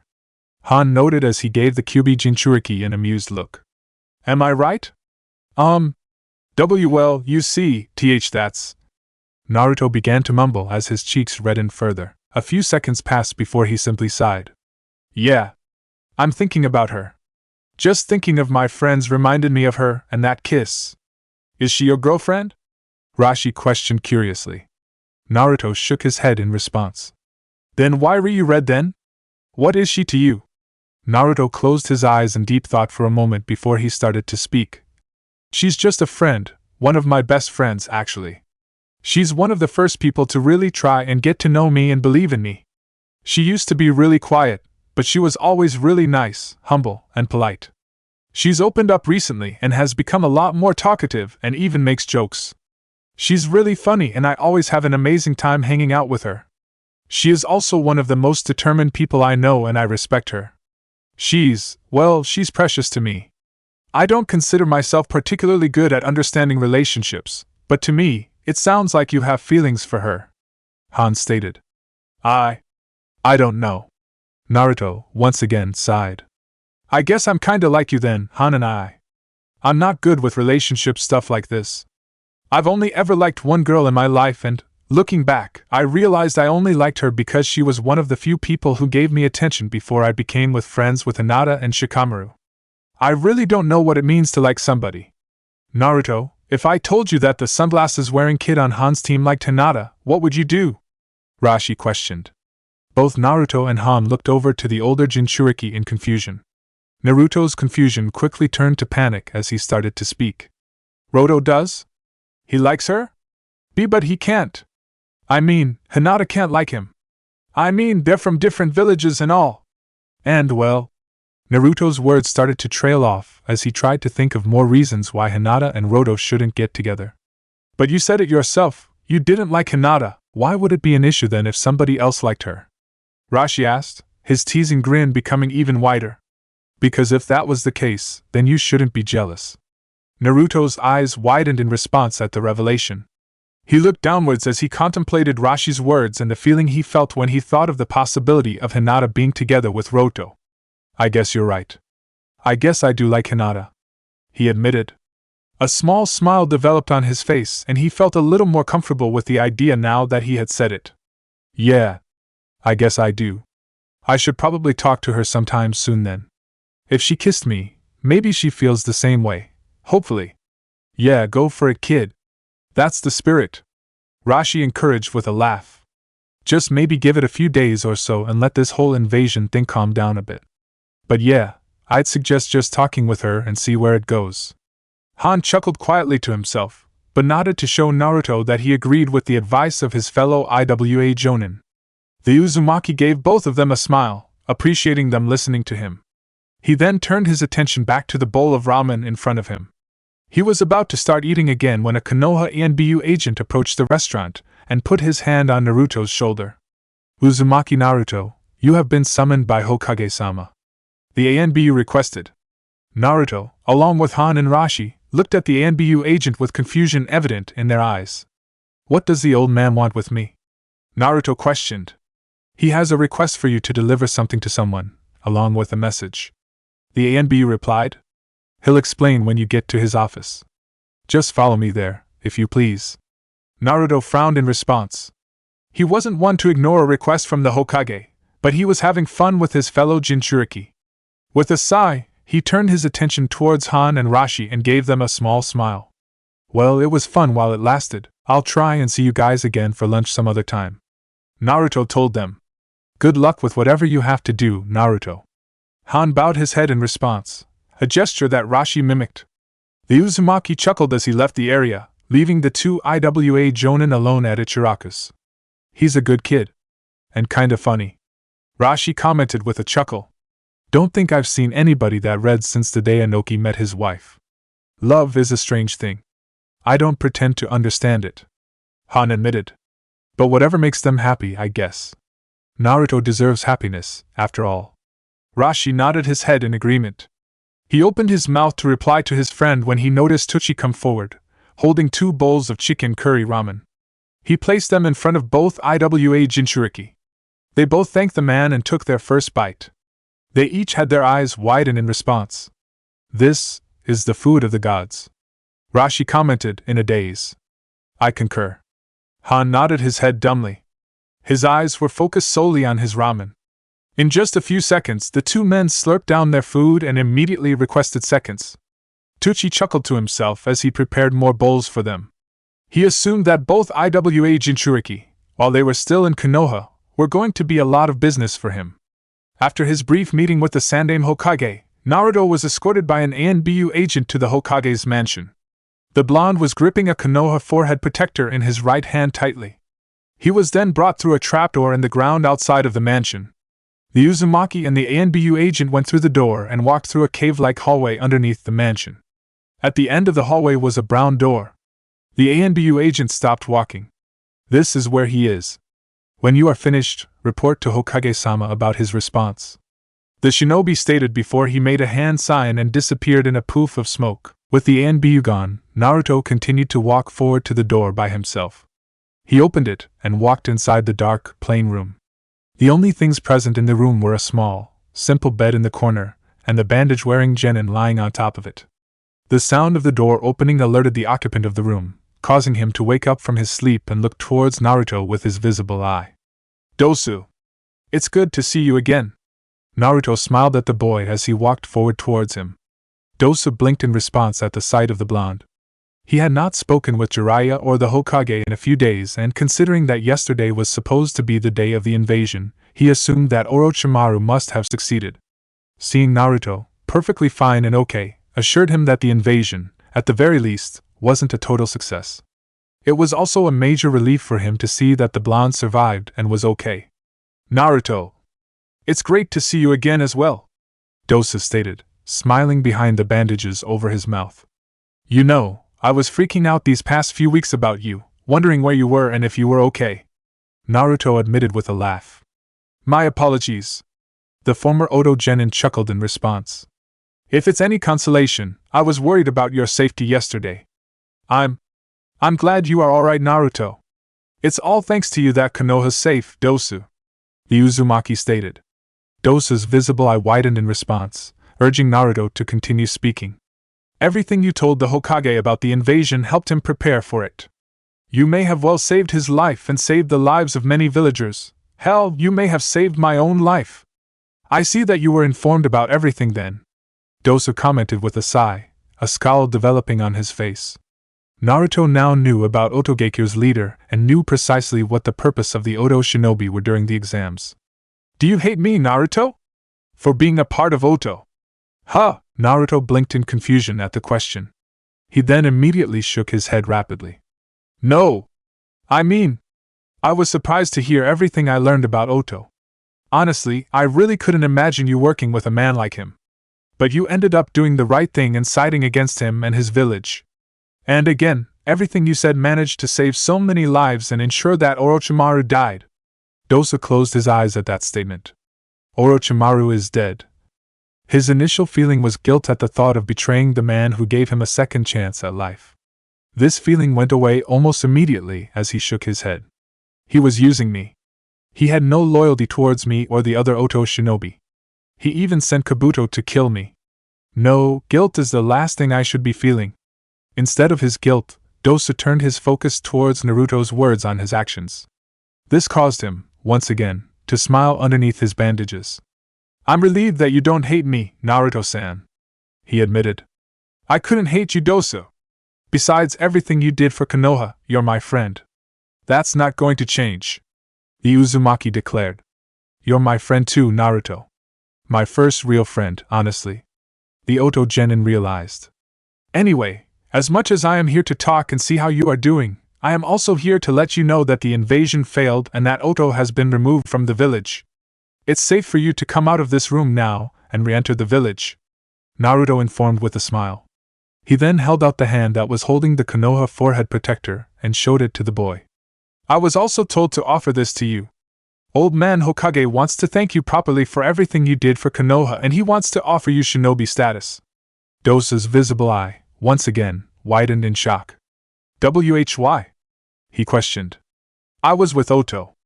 I've done things for Orochimaru that have probably damned me to hell. Why would your Hokage dash? Well, again, you did a lot for Konoha and helped prevent our village from taking a lot of damage during the invasion. And in the end, you turned against Orochimaru. You've done a lot and showed that you are honorable, and the old man respects you enough that he wants you to join our village. Naruto explained. He then held out his further to Dosu. Dosu, you're a good guy. And I'd be stoked to work with you and go on missions with you. So, just take it. Tears started to roll down the former Oto Genin's eyes as he wordlessly nodded and took the forehead protector. He then slowly tied it on his forehead, making it official. King Yuta Dosu was now officially a shinobi of Konoha. It looks good on you. Naruto chuckled. It's a forehead protector. I don't think it really changes my appearance at all. Dosu replied with a laugh of his own. Oh ha ha. You're so funny. The Uzumaki commented with an eye roll and a mock laugh. He then gave his friend an excited look. Anyway, now that you're able to get out of here, let's go do something. I was in the middle of eating and was interrupted, so I'm still a bit hungry. Do you want to eat? The smile on Dosa's face under his bandages grew at the offer. Do you know anywhere that serves good teriyaki chicken? He questioned. Do I? Naruto laughed in response. Dosu, let me show you what Konoha has to offer. With those words, the two friends walked out of the room and headed back to the village.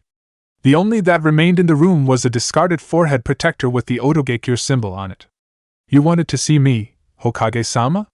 Hiruzen looked up from his paperwork and noticed that Mitarashi Anko had entered his office.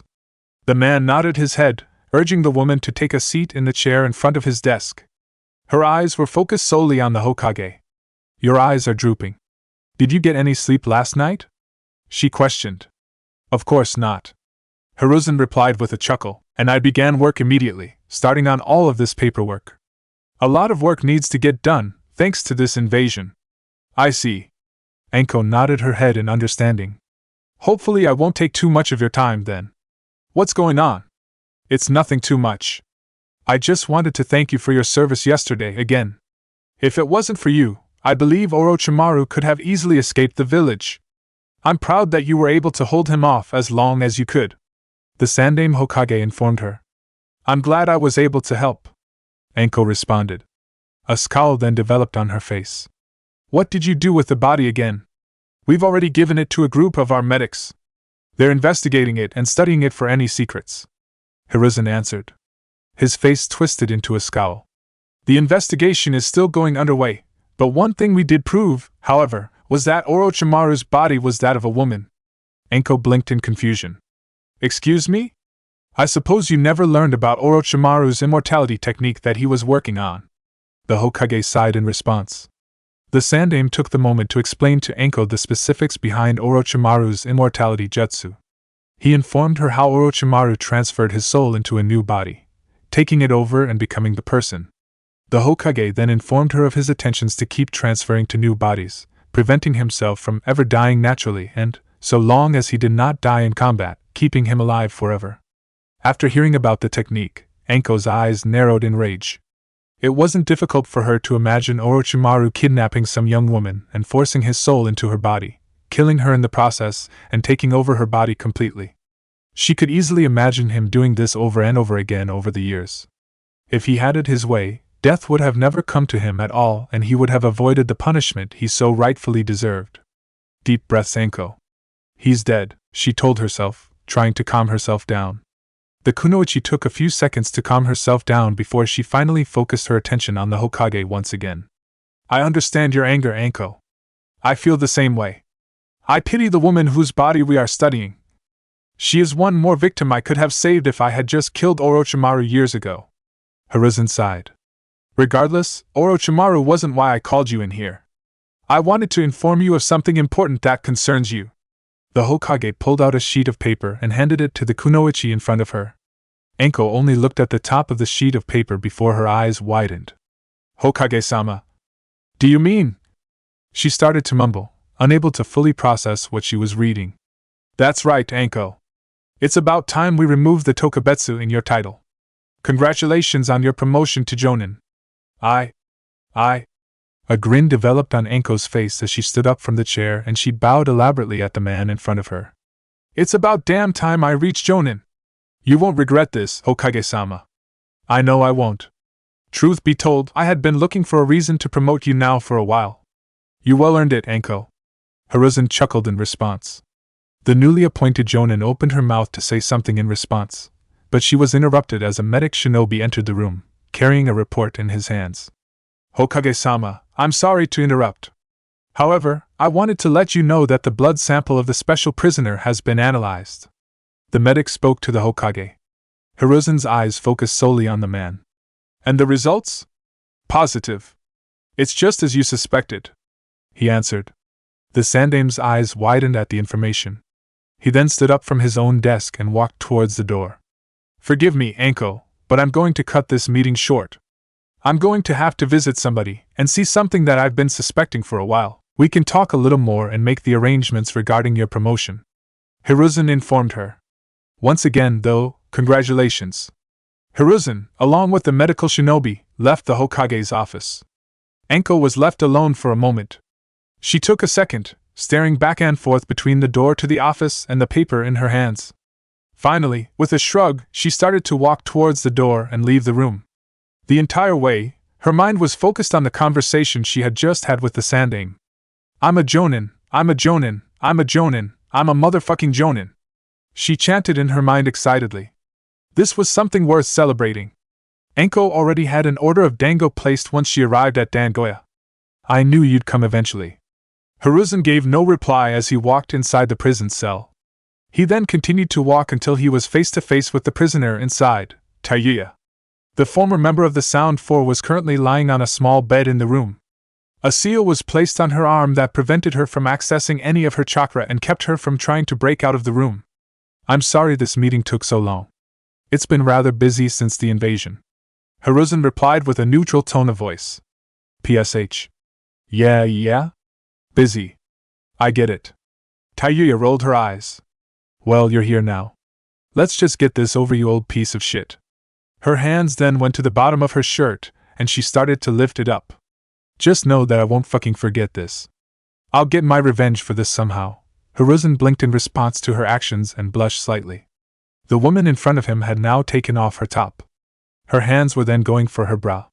Finally, Hiruzen gained control of his rational mind and he looked at her in confusion. What exactly are you doing? He questioned. What am I doing? I'm doing exactly what you spared me for. Tayuya spat out. She ignored him and removed her bra, leaving her completely topless. You fought all four of us and conveniently the one you decide to spare and leave alive is the only kunoichi? And Orochimaru made it very clear that you were a pervert.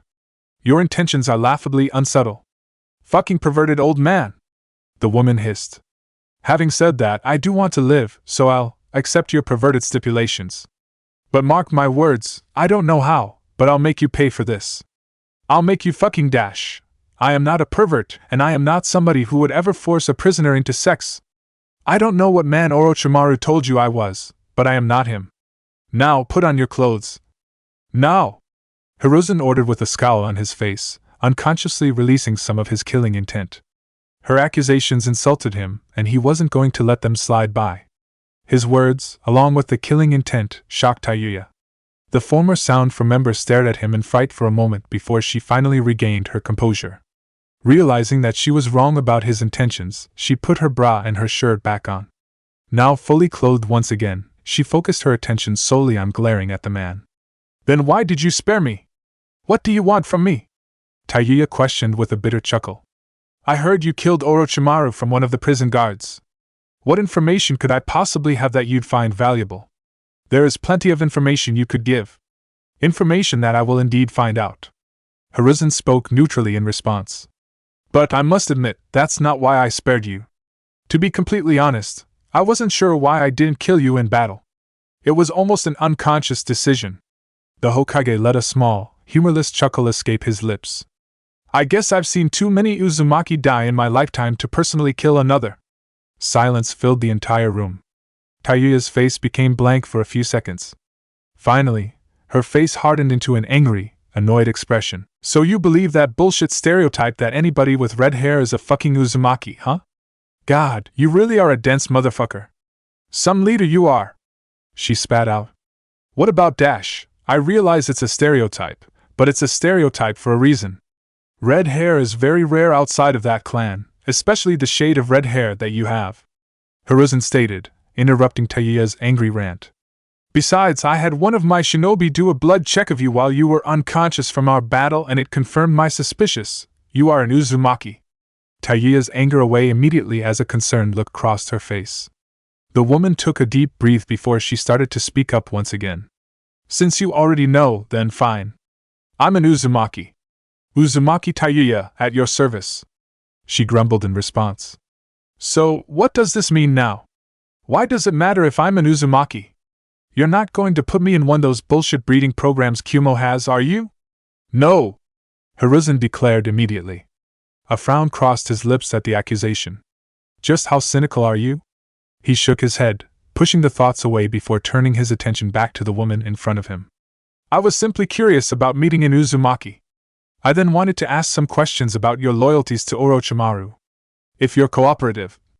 I can't promise you anything yet, considering that you were one of Orochimaru's elite shinobi, but I can at least maybe promise you a comfortable, if restricted, life in Konoha. What do you want to know? Tayuya shrugged in response. She was still quite angry at the man in front of her, but she was going to humor his questions. If anything, Tayuya was a survivalist, and if answering some questions would keep her alive, then so be it. For starters, where are you from? Do you have family? When did you start working with Orochimaru? And why? Hiruzen questioned.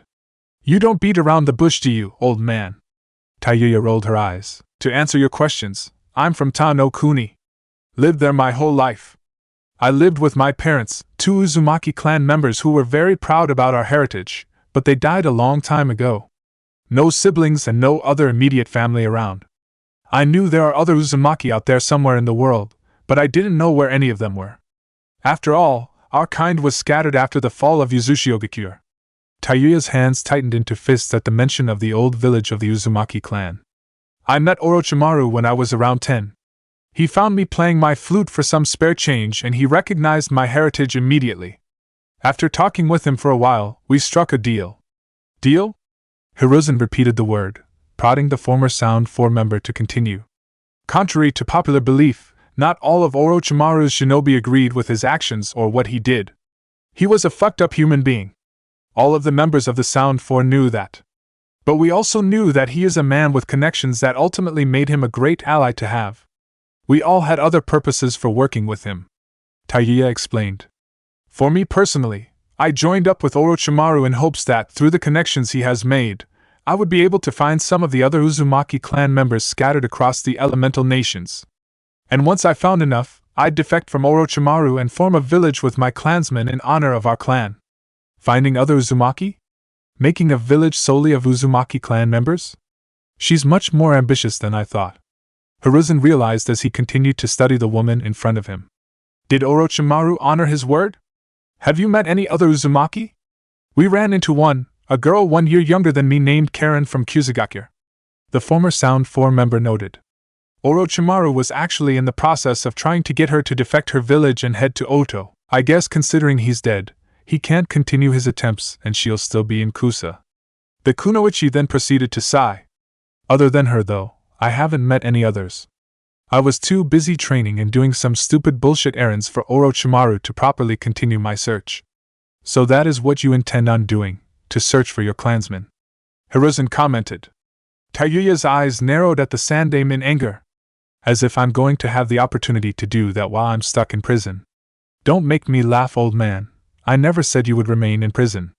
I said I could make your life comfortable, if restricted, if I thought you weren't a danger. If you can convince me that you aren't a threat to Konoha, I'd be willing to have somebody travel with you and look for your fellow clansmen," Hiruzen informed her.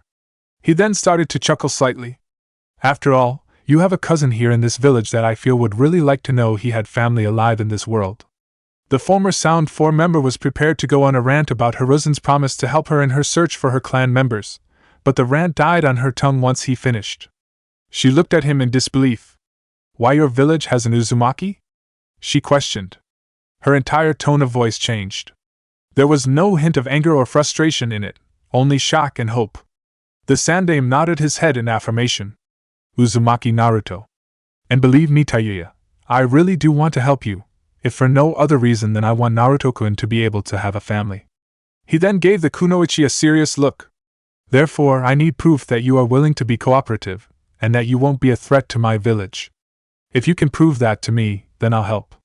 Tayuya closed her eyes and thought for roughly a minute, making no attempts to communicate. Finally, after a minute had passed, she opened her eyes and nodded at the man in front of her. There was a small trace of fear present in her eyes, worried that she would end up being unable to complete her ambition, but there was also determination.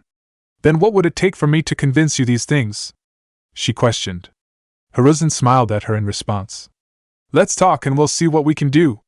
3 days has passed since the Suna/Oto invasion of Konoha. Hiruzen was sitting at his desk.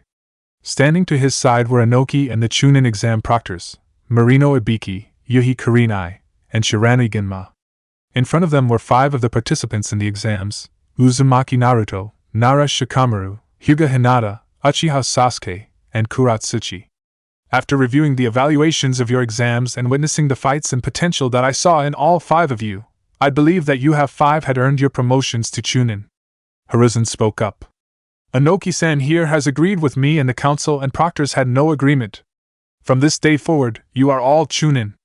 Ginma walked forward, holding on to 4 Konoha green Chunin flak jackets.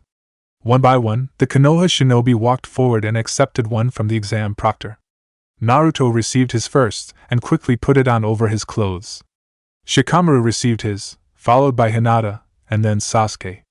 Once they had all received their jackets, Inoki walked forward and held out the brown flak jacket for Iwa Shinobi. Kuratsuchi walked forward and took the jacket from her grandfather. "You earned it, Kuratsuchi. I'm proud of you," he told the newly appointed Chunin. "Heh." Kuratsuchi grinned in response. "Thanks, Grandpa. I'm glad I managed to make you proud."